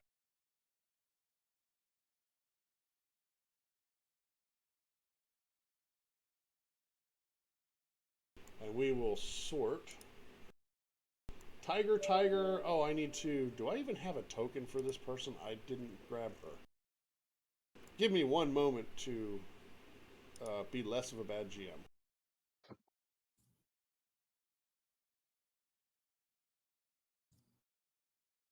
Oh, okay. Seriously, they're all lined up. Well, they're just there. That's how I dragged them out. Charging out of the woods. Again, we're going to be pretty loosey-goosey with distances and such. Obviously, the distances will work to my advantage, because that's how these things work. And we have this giant guard is actually the overseer. Massive lad we've got here. They're also female. Massive lass. And I will give her initiative, which is probably going to be terrible. And we shall begin. Start. So, tiger number 1 is going to charge forward, and I'm just going to roll a D. 1, 2, 3, 4, 5, 6. See who Do it it on goes after. screen. What? I said do it on screen. Yeah, I do need to. Well, I was just going to roll a D6, but I do need to update the tigers.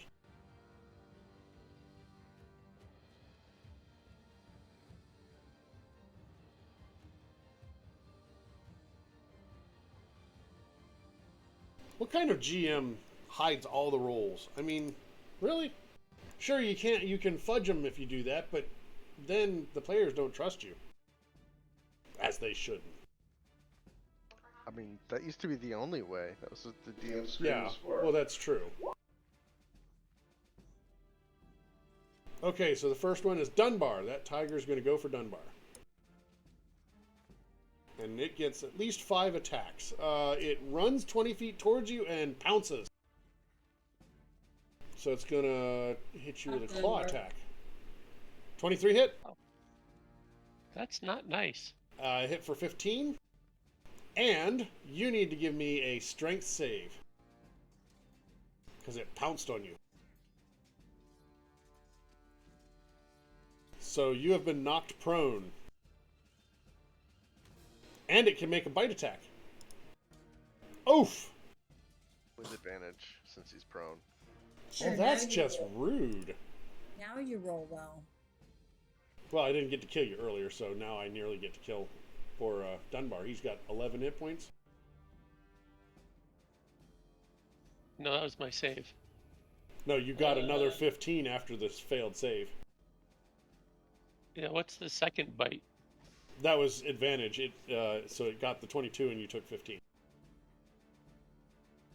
Knocked you prone, Yeah. so we got another attack on you. So yeah, you're on your butt.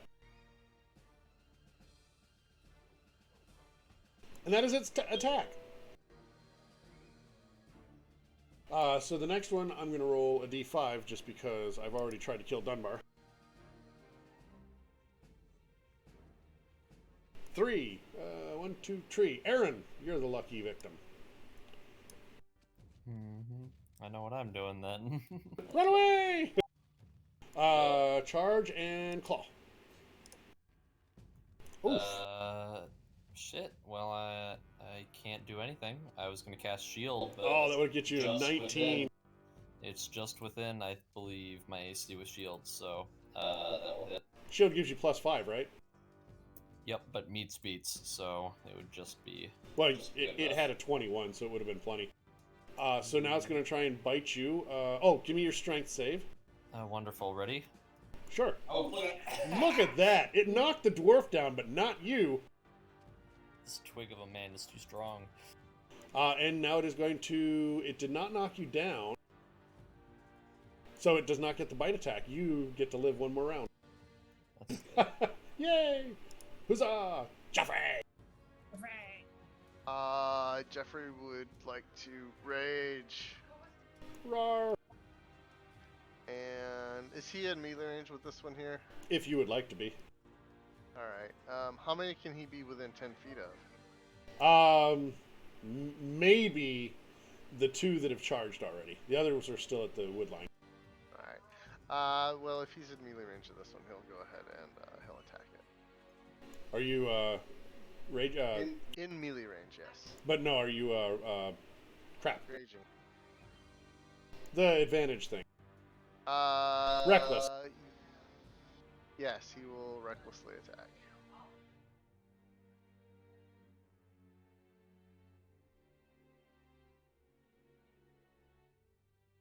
Did it go? I thought I clicked it. That first one will hit. Ooh, bad snack. So just 12 points, and that is it. That was action, bonus action, and no movement. Oh yeah, you're not high enough for multiple attacks yet. Yeah, but the ancestral kobold protectors will come out and swarm this sad face. And that is the disadvantage? Yep, disadvantage on everyone except for Jeffrey. And that's the one you just attacked. It is.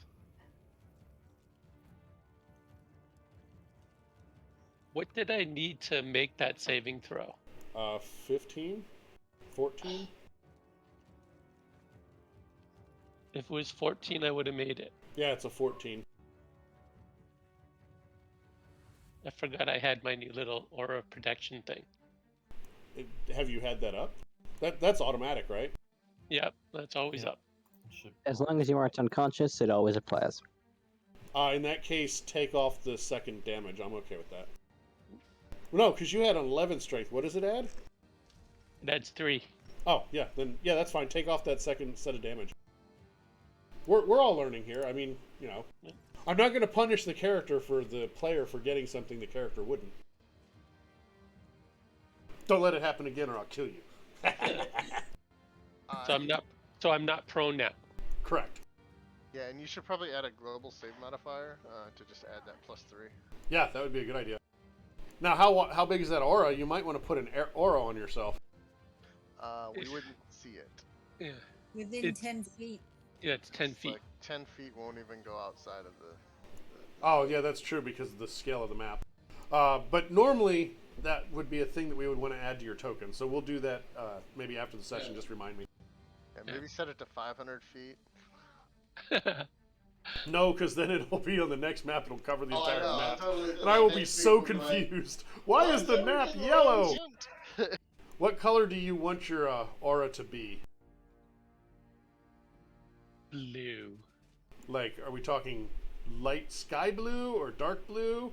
Just note that even on this map, you won't be able to see it because, Yeah. that's the 400 feet. Yeah, we already established that.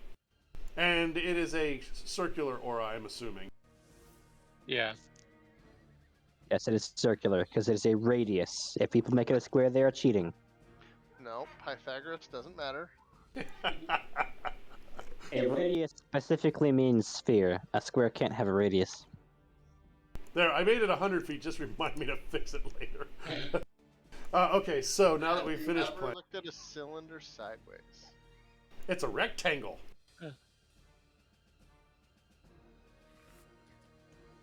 So, before I let myself get distracted and go off the third rail, so we were on Jeffrey's turn. Jeffrey had just damaged the kitty cat, and your things are on it, and it is now Jade's turn. Ta-da! Yay. Okay, so I'll take 2 swings at this one. Oh, God. That will hit and hurt. That'll hit even better. Well, yeah, a little bit better. And we know who the kitty's after. Second wind?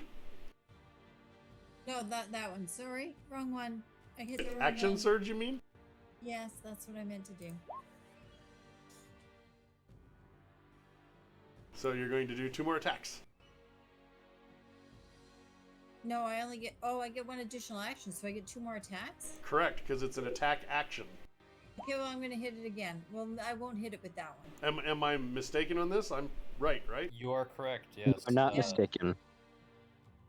Yes, Action correct. surge specifically is a full action. If it said you could make an additional attack, it would be not. That would be different.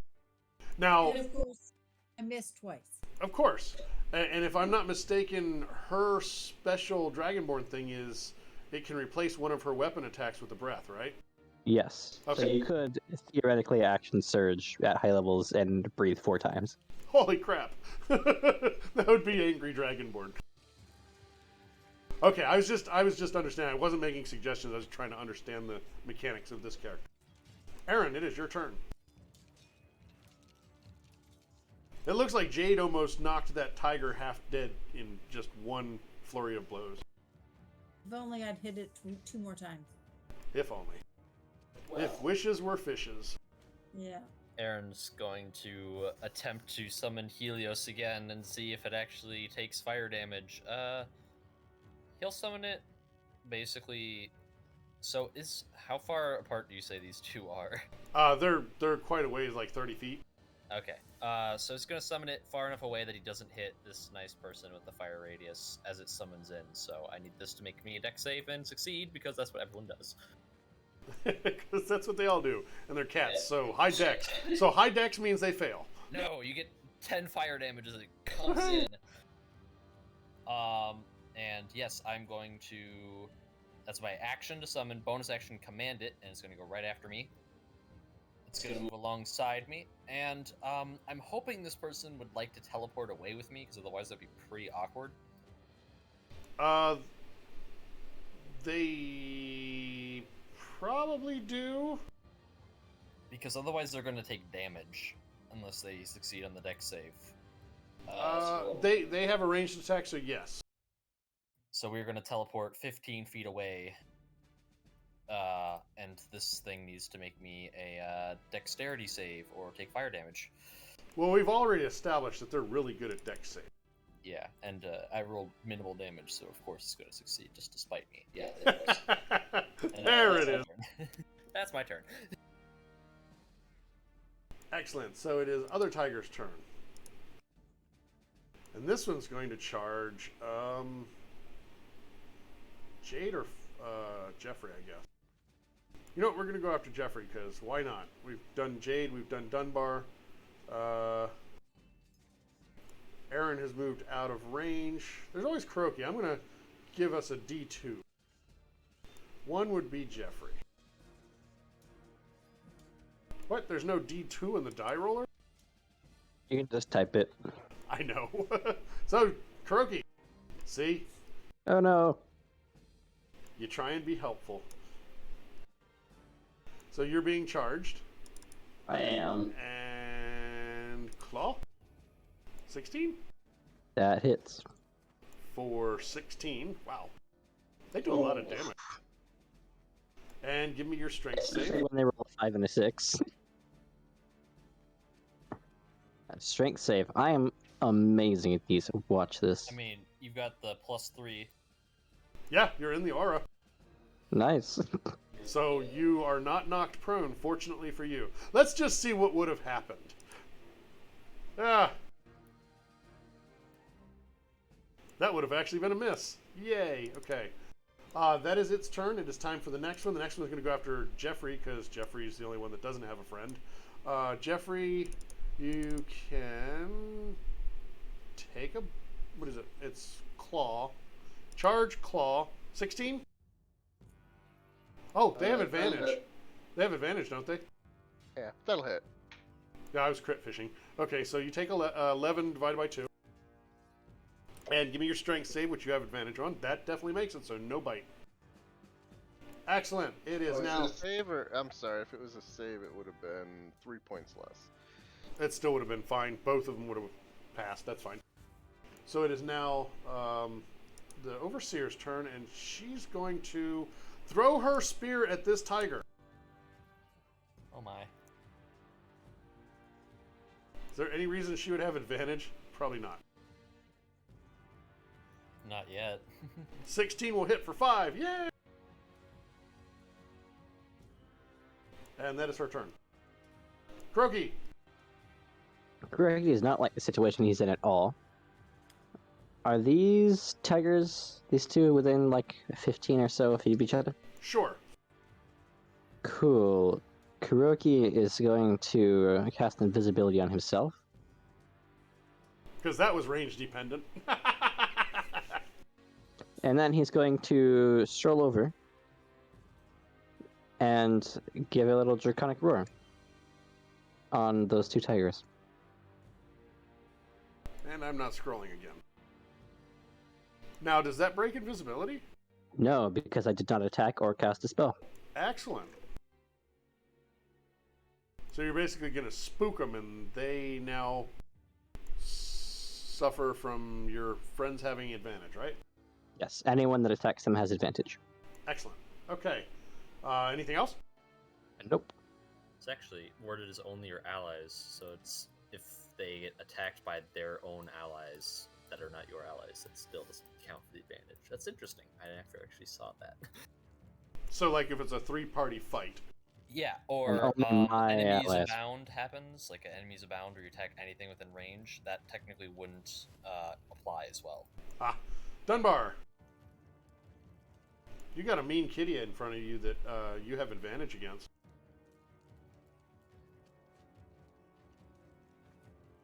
Dunbar, you with us? Oh, there we go. That'll roll again for see if you get a crit. Nope, didn't get a crit. Roll your damage. Foe. Next. How long does magic weapon last? An hour. We established we were more than an hour. Mm-hmm. Roll again, see if you get a crit. Nope, you did hit. Minus 11. Wow. You make that hammer work, don't you? Bark, we can't hear you. Oh, I forgot I moved my mic. Okay, I'm done. Well, it's not running 20 feet at you, so it's just going to attack you. Darn it. I got my burst. I'm going to try to eat you. 24 for 15. That's Dunbar. It's getting annoying. A little bit. But it's done now. This one's going after Jade. 22 for 10. Jeez. If you look real close, you might see what the stat block is based off of. No. Why would you? No do way. this? Jeffrey, you have advantage on things.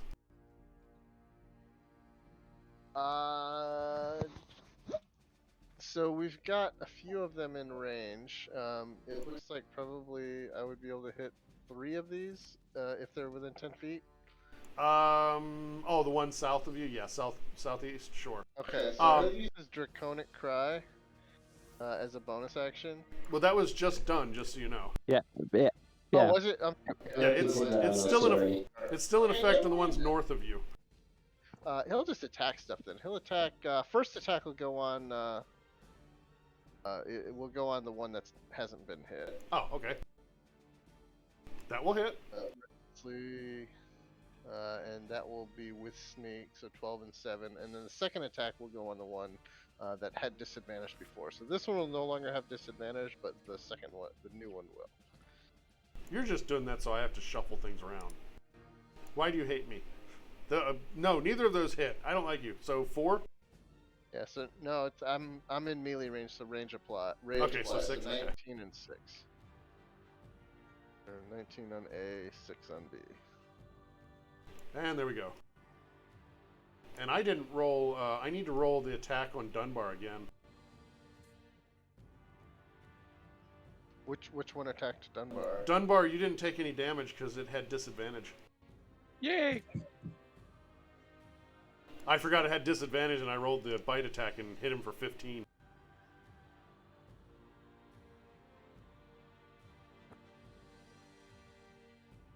See, I make mistakes, but I'll fix them when I can. Anything else, Jeffrey? That will be it. We only have 3 viewers, and I think one of them is me. Well, I know one of them is me.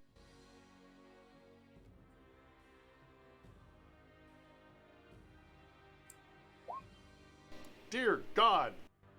Double ones! Big money. Ooh, That was pretty good money.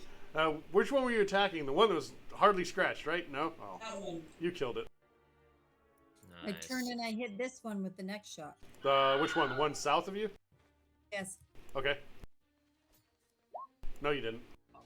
I You had tried. advantage on the one above you, but too late. Actually, I don't know if you might have advantage on the one below you as well, depending on how close DM says they are. Where's Kuroki? Is he the little red? Kuroki's Little nearly red dot dead. here. Okay. Yeah, Kirk is right there. Yeah, okay. Go ahead and roll another attack. We're pretty crowded together, because I assume you guys were crowded together talking to the guard. So roll a Yeah. second attack, Jade. I Wow. would stand 5 feet away talking to people. Yeah, exactly. Why would you shout at them when you're trying to do an investigation? Exactly. Aaron. We're gonna do something weird. Ready? We're gonna hold my action to cast Scorching Ray, because I'm pretty sure I'm within melee range of this guy, which is bad. Then we're gonna use my bonus action to command Helios to do things. Helios is gonna come around. He is then going to. Oh yeah, my held action is after I teleport. I'm going to shoot my Scorching Ray, and here's the teleport. Me and Helios will teleport out of melee range, and that guy needs to make a dex save. What's the DC? My spell save DC, so 14. Oh, fantastic. He takes 4 fire. And then my spell goes off, so I cast Scorching Ray, and I'm going to hit this thing, hopefully 3 times. And here's where I really wish I had my macro, because that would make things a lot easier, but oh well. So blam, blam, blam. That's Flame Blade. Ignore that. That's completely wrong. It only went off twice, too. I didn't hit the 3rd time because I realized I was too low. So I think the 9 misses. The 9 misses, everything else hits.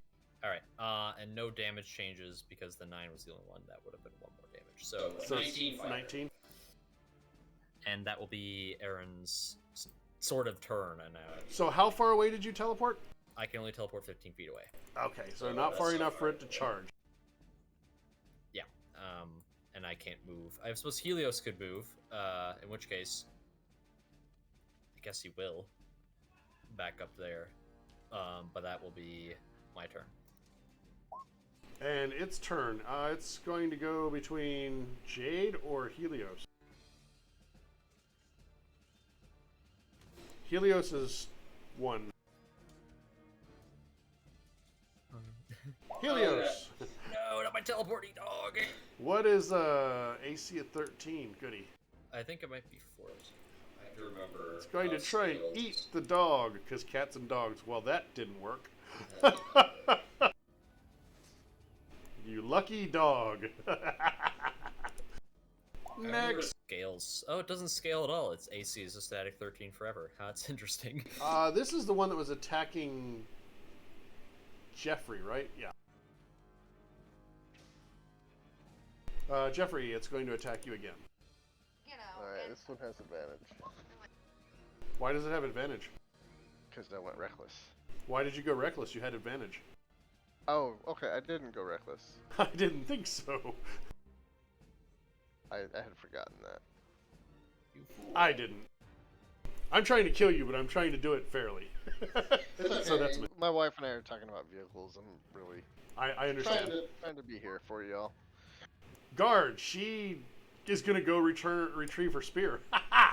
And then throw it at this one. I can do that, right? Not throw it at the most injured one. I suppose she could. She was just going for the nearest one. Yeah, she'll throw it at the far one. And miss, and now she's not going to be able to get her spear until you kill things. You got got an advantage. Yeah. Oh yeah, you have that goofy thing up. Probably still lasts until Groki's turn. 2 piercing. 2 more than 0. Not taking the first roll. No. When I forget to click the advantage, I just take the roll that went with the hit. To be consistent. Kuroki's turn. Okay. Kuroki's still invisible, so op attacks are not a thing, right? Yes, they can only up attack if they can see me. Plus, how would they get the up attack if they didn't know I was moving out of their range? Blind sight. Question.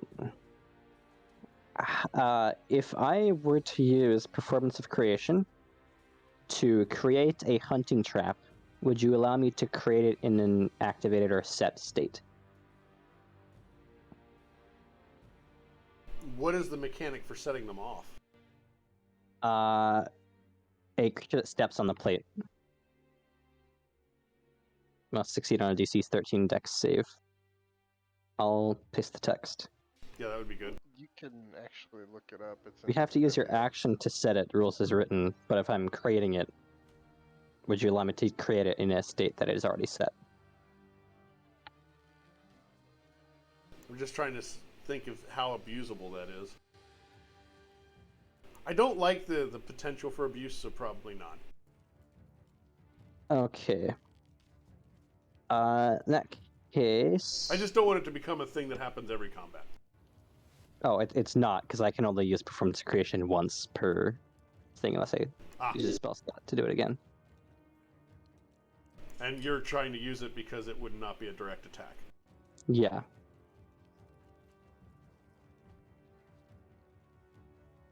You could create it and then set it. It's an action to do. Oh, it's an action, so yeah, it'd be 2 rounds. It'd be setup time. Yeah. Which is what I'm trying to avoid, ideally.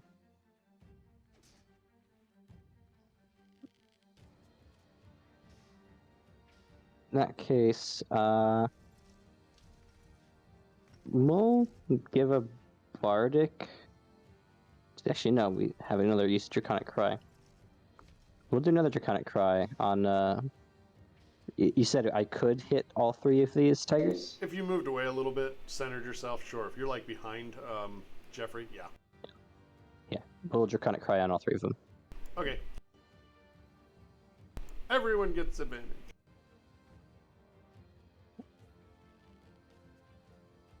And that'll be it for the turn.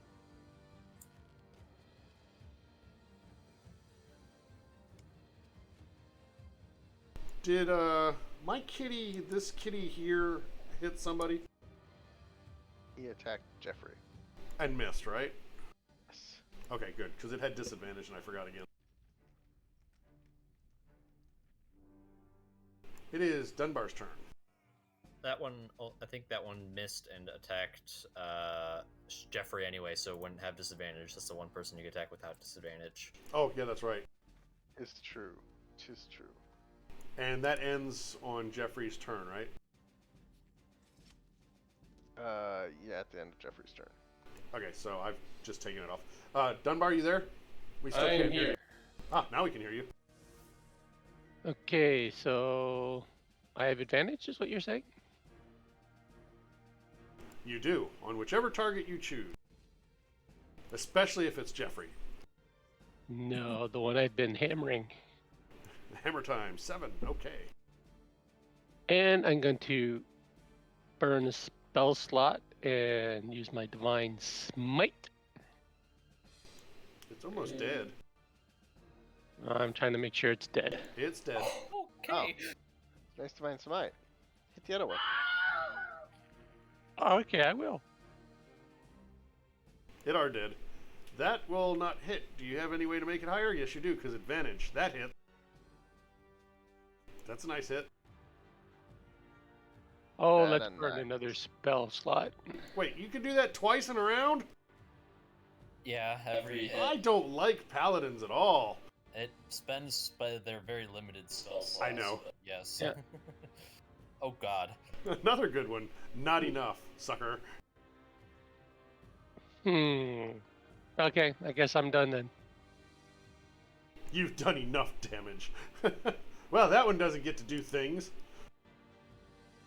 Neither does that one. What? Jeffrey! Jeffrey will, the Psychic Blade stab the one here. No, you won't. Does he still have advantage? I believe so. Because Kuroki's the one that did the roar. Yeah, that's why he roared again. Ah. Okay. Can you do 11 damage? I don't think he can't. Let's see. Pretty close. 23. Skablam. So it is now dead and then some. I shouldn't have wasted snack on that. And then bonus action will offhand attack the other one over there. That will hit. 22 for just the 4 psychic plus the 2 rage, so 6. No, that did not work right. Yep. I did -4, -6, and it just killed it. I can't remember what it was at. I think it was like 26. I think it's at 20 now. Well, yeah. I think it only got dealt the 19 fire, about 23 fire from me. Yeah, that sounds about right. It's good. And Jade. Still got a giant X on it. I'll hit it. Oh yeah, it's got the X because I have to manually remove that. No, you won't hit it. Stop it.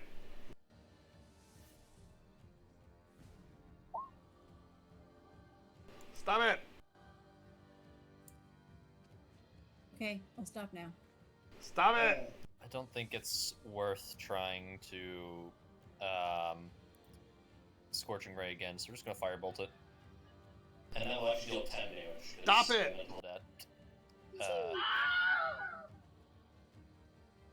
It are dead.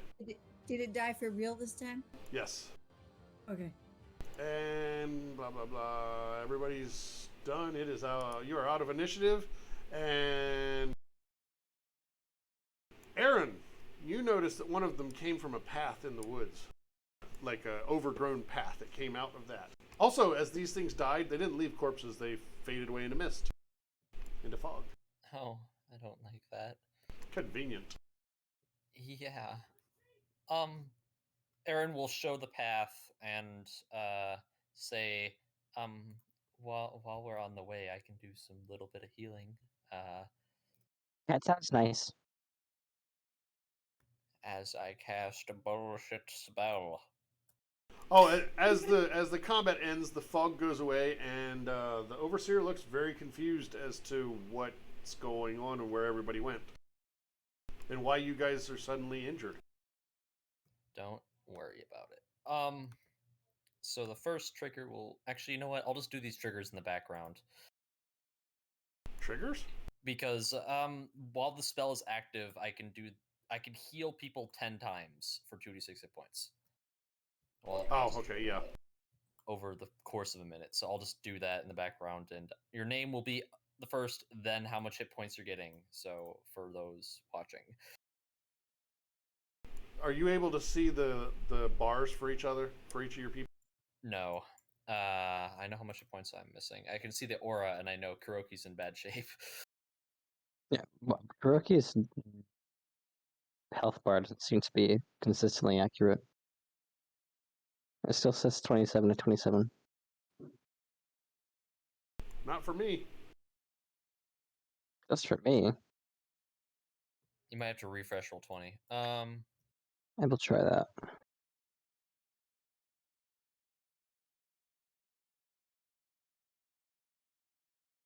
I think one There we pair of go. brackets. Hold on.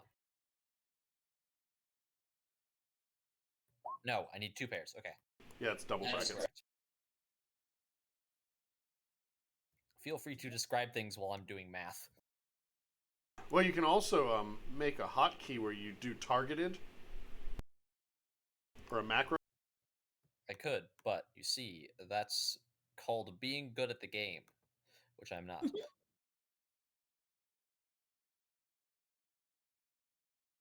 So you said they came out of a path in the woods. Can we still see the path? Yes.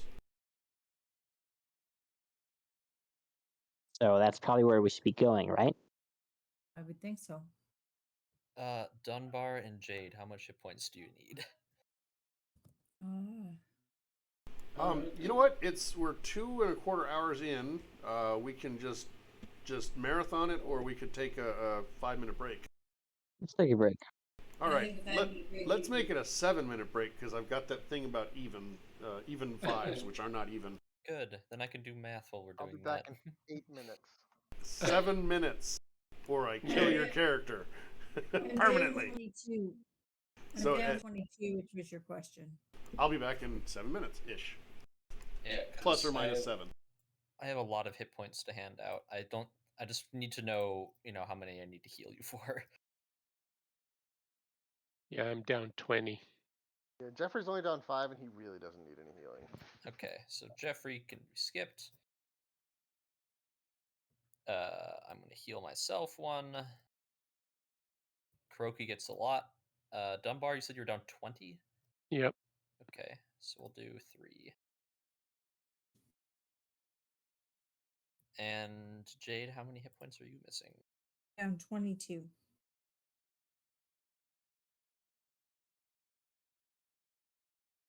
Okay, I guess I'll skip myself. No, you don't need to do that because I can no. actually give myself 1d10 anyway. Well, I'm only missing a few hit points. So, that's how many hit points each of you get. Cool. Thank As you. the spell fires off, and I point at each of you, healing you in turn. Thank you. How many are you short? Because I can do lay on hands and top you up. Aaron has got hit for exactly 10, and that's all he got hit for because he disengaged immediately, and I might just cast a Cure Wounds on myself. I'll use lay on hands and give you the 10 back. Oh, thank you. You sure you're going to do 10? Mm-hmm. Because I I still could got also Cure Wounds, and then just you do the difference, so you can save some. I still got 20 left. Ah, yes, Paladin. And if things get bad, I can do prayer of healing, which would give everybody 2d8 plus That one does take 10 minutes to cast. yeah. So it's like a little miniature thing. This thing takes... I could technically do it during combat, but I don't want to concentrate on it, and it's much better outside. Well, I can still do my second wind, which gives me 1d10 plus 6. So for myself. If you need it, yeah. Yeah. And I can use that as bonus action, so.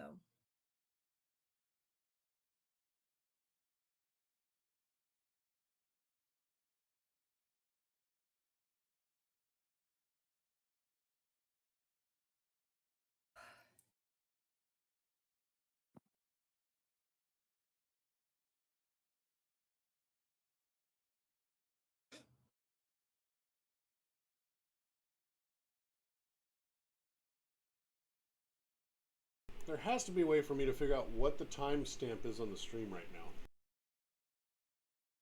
I don't know. It should be.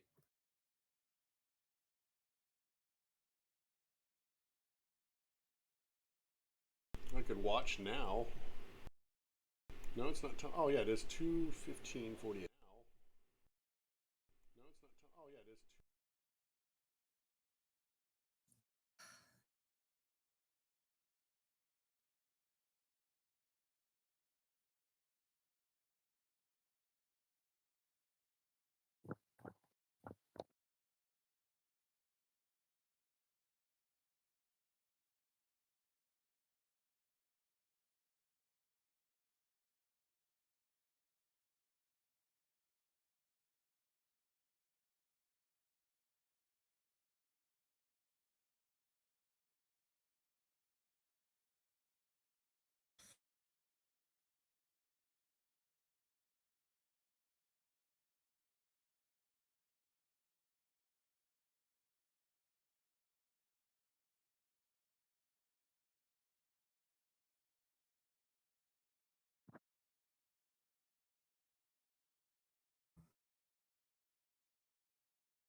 I have returned, just in time. There you go. I think there's something wrong. My Discord hasn't kicked me off tonight. Don't jinx it. I know, I've said it now. Well, it's because it knows you're going to be kicked off for the next 3 weeks. Maybe that's what it is. I did have the tech guys come on and fix my computer so that I can use the mic because the mic wasn't working at all. I had to uninstall it and reinstall it. Wow, that's weird. Yeah, I don't know what happened. Something was screwed up with it. Anyway, it's working good now, so. So was everybody healed? Yeah. What? Yeah, You're back to full? Almost? Ooh.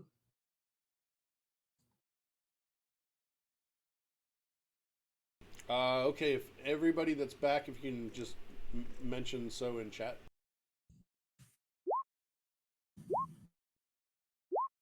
Never gets old, does it? Never gets old, does it?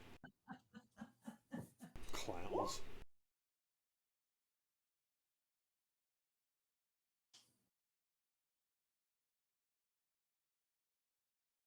can never stop me.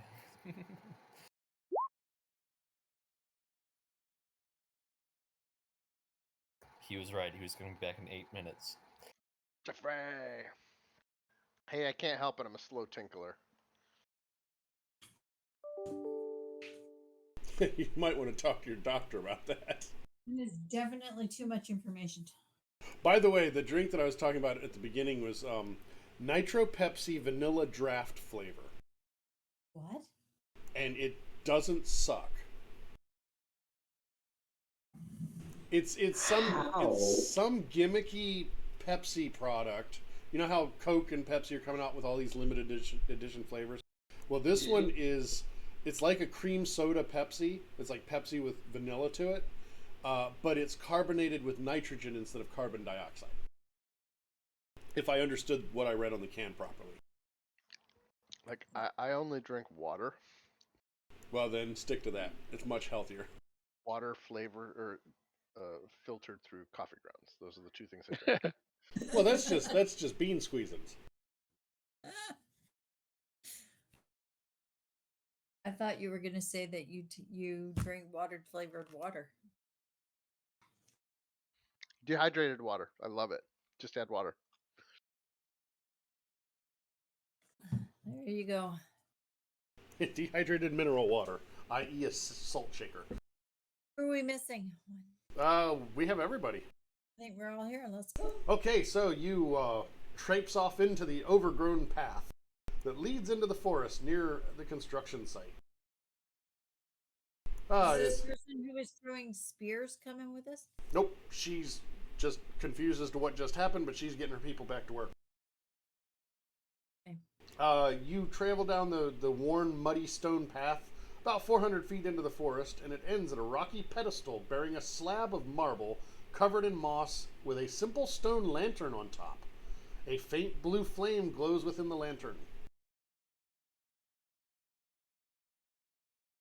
Isn't the teacup glow blue? It does when you say Dewan Ha.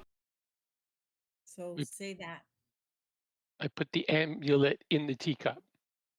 They both glow.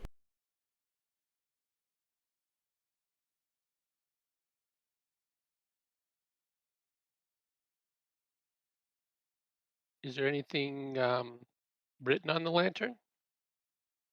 On the lantern? No. The pedestal itself is covered in moss. I remove the moss. Okay, so you take the time to clean the moss off. Yep. As you've done so, you see that it reads Dewon Ha, warrior for the people. In both Common and Howry, which is the local language. The lantern is emitting dim light for about 10 feet and doesn't have any heat. And when you said the name to make things glow, it flickered. When you brought the amulet and the cup nearby, it flickered.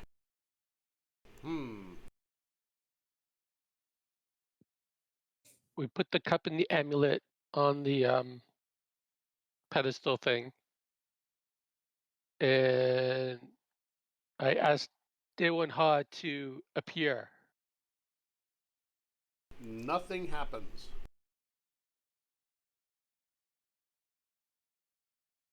I don't think it's going to be that easy. Can we take the lantern with us? Are you going to try? Sure. Yes. That was hard, huh? But it could have just been you touch it and die. True. You hadn't thought of that. Is there anything else in the area? No, and it is also getting onwards towards dark. Well, We should be at the park by the time it hits midnight. Oh,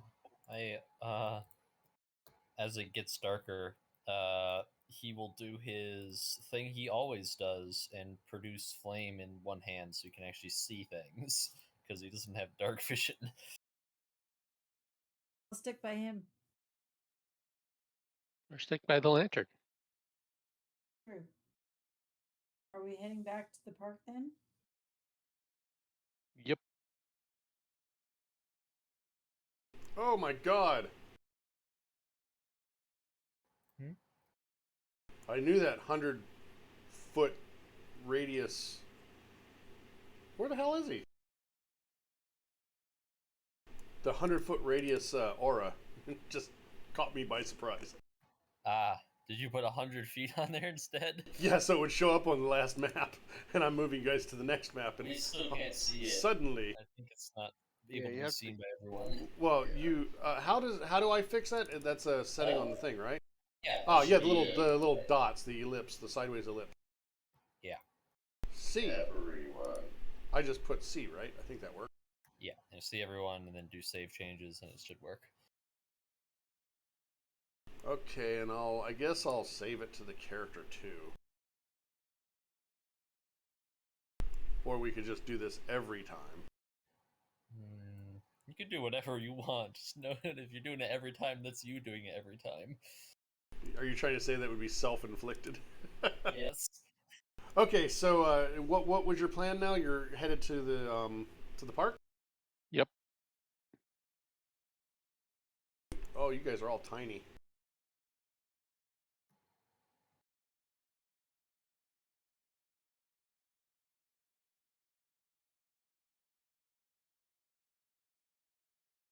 Okay, you're making your way to the park. We're off to see the wizard. Oh, sorry.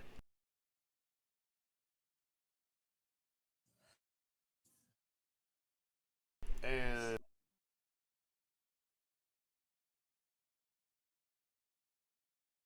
I mean, they're small, but not that small. not that tiny. And Aaron is not smaller than a kobold. I've done it. I have achieved tiny.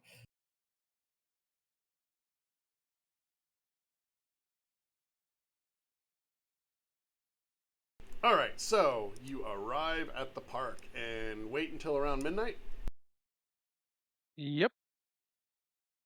Give me a second, because I did not expect this to go this way. That's okay. Roll20 is dying. I hope not. I've invested a lot of time in a certain character sheet on Roll20. It better not die. Alright, now it's loaded. Oh, there we are.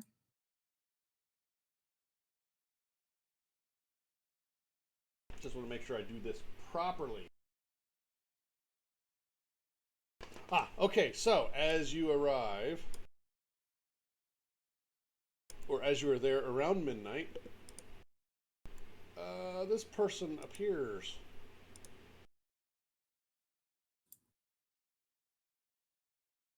Meet Daewon Ha. She's decapitated. Ignore that. That's just a ghost. She appears to be in anguish, but she does not attack just yet because she sees the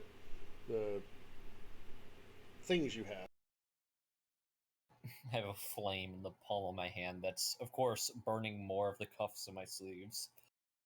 So if we're inside the aura, we're okay. If we go outside the aura, we may have a problem.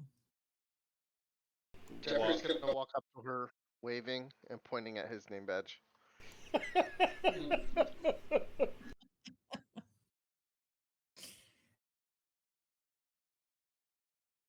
Big smile. Jeffrey! I don't think that's how the aura works, by the way, Jade. But if that's what you'd like to believe, I'm okay with that.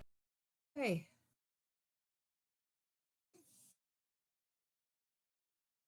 So, what are you guys doing? Act quickly, or we'll go into initiative, and then you can act in order. Jeffrey will make a minor illusion pop up, and he will attempt to visually describe the journey the party has been on today to get them to this point. So, several hours later. Yeah. Just the highlights: the gargoyles, the magister, the tea house. I wonder if we have to give her Attacks the by tigers. Gargoyles part of the story appears. 2 gargoyles appear. Jeffrey will nod and wave and point to them.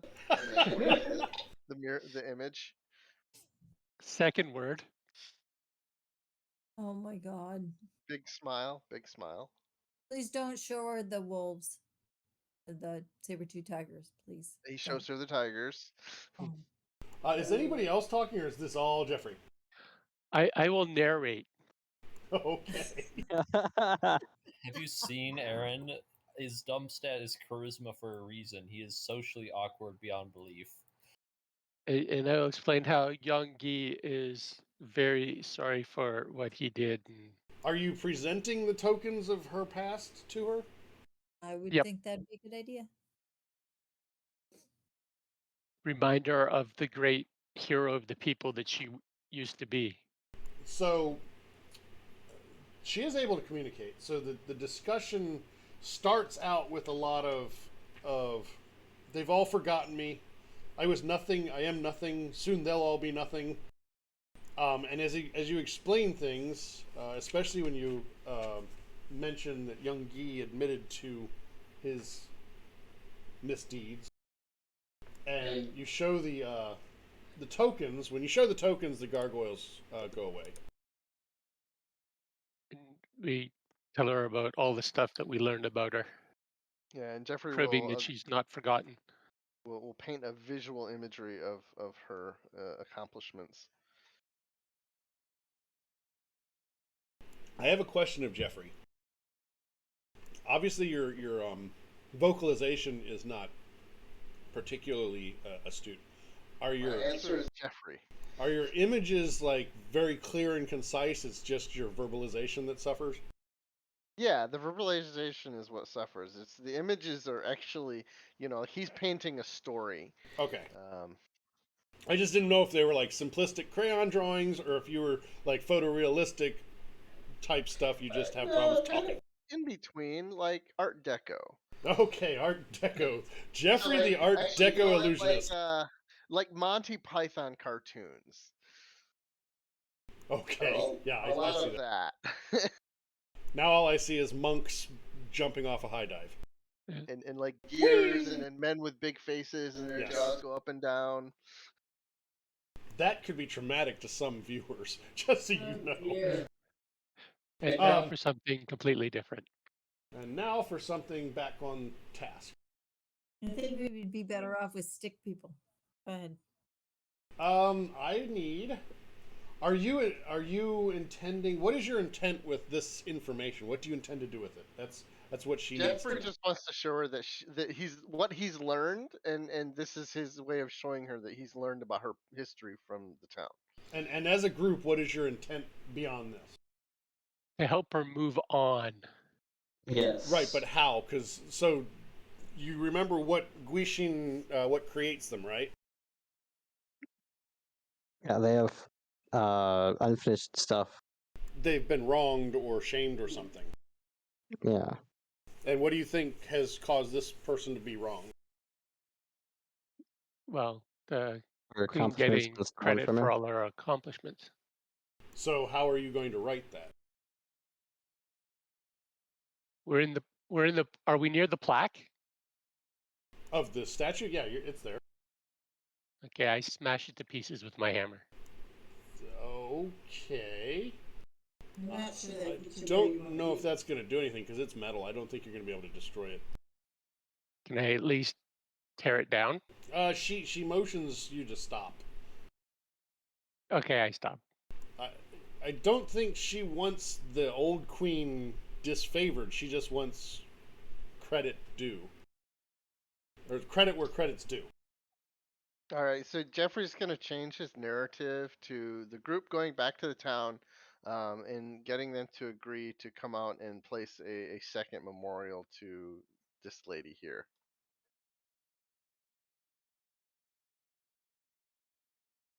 Yeah, but I think you're going to get places if you show her the artifacts and things that do memorialize her.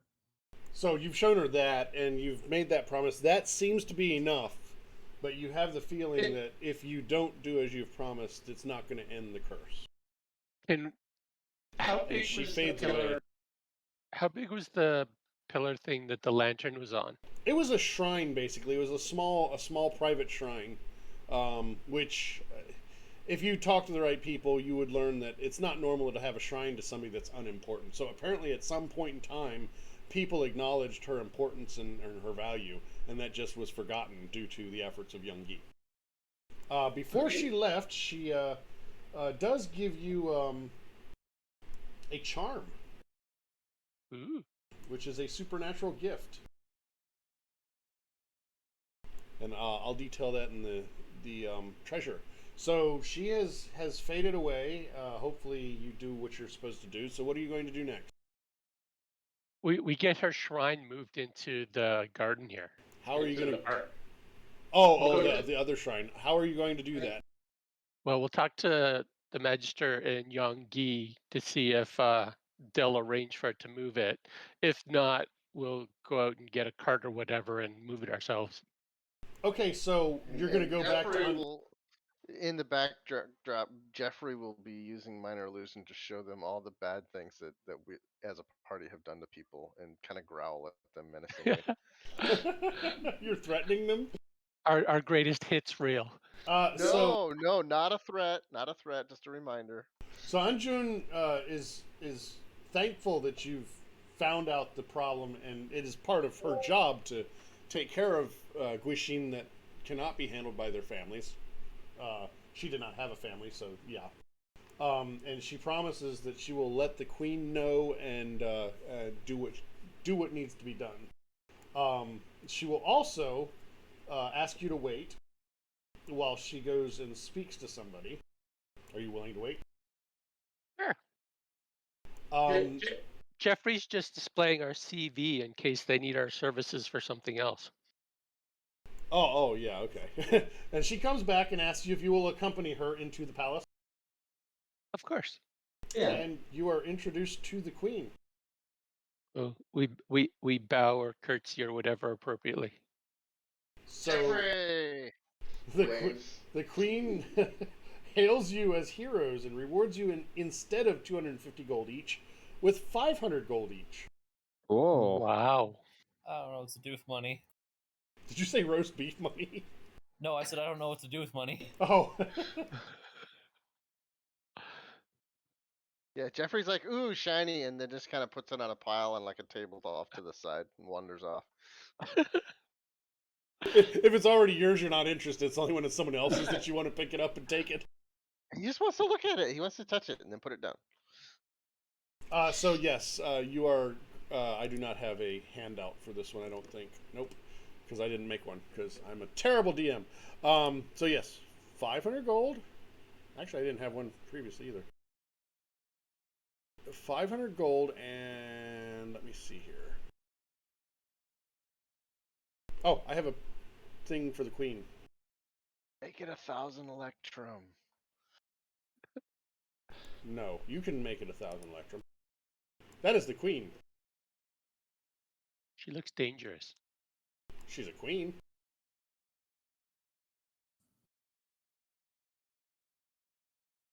Yes, you are awarded with 500 gold pieces and the other thing that I need to find in the treasure section.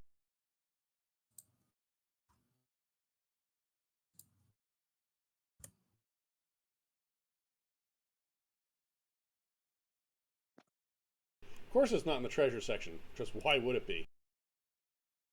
Jeffrey's kind of confused. He thinks he sees some familial resemblance between him and the queen. So, memory of the ancestors. This charm calls the spirit of one of your ancestors to inhabit one weapon of your choice and watch over you. A weapon in your possession becomes a weapon of warning for the next 9 days. The charm then vanishes from you, and the weapon returns to normal. So, that's something you can use at any given time. Cool. Is that all of us or just one person?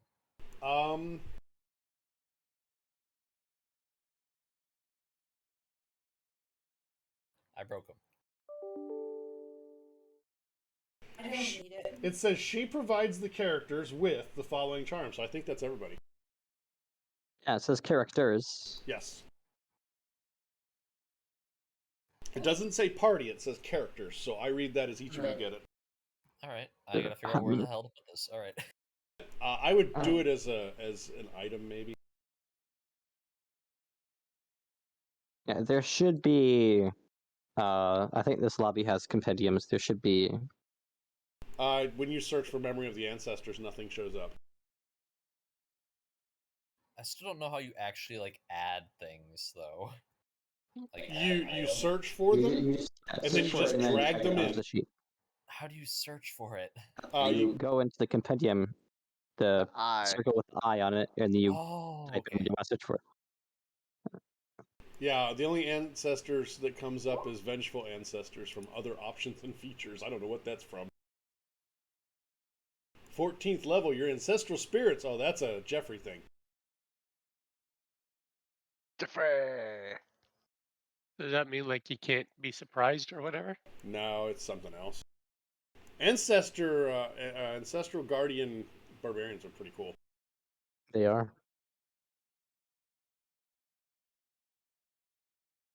Jeffrey always has the memories of his ancestors around him.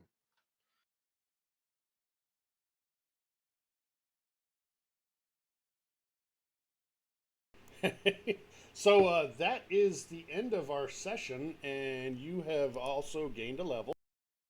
Every Nice. one of you. Yay. Level 6 is very nice. And you get to enjoy yet another festival. We'll see what the next festival brings. I'm hoping for liches. Actually, are just all festivals. I think they are actually, because the book is supposed to be kind of a introduction to other cultures, like real world cultures that have just been couched in game lore. And I just feel like the festivals are just a thing they're like, when they prompted the writers, are like, add a festival from your culture. But I don't know. I could be wrong.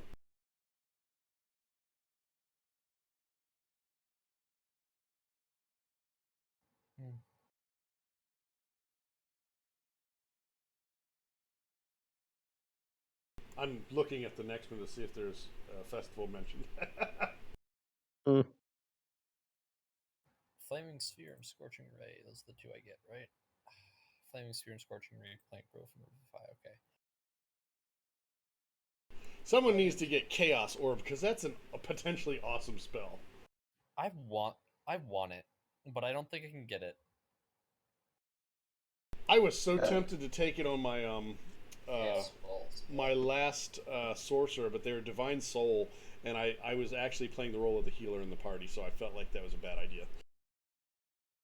Because, first level spell, I think it's first level, maybe second. It's first. That's good healing. Man, I really want to play Rime of the Frost Maiden with Jeffrey now, so I can get that Vladimir's Spark, the one that makes you like 23 foot tall. Oh Jesus! Just what we need. So yeah, that is the end. I'm gonna stop the stream because the stream probably doesn't care about all the silly stuff.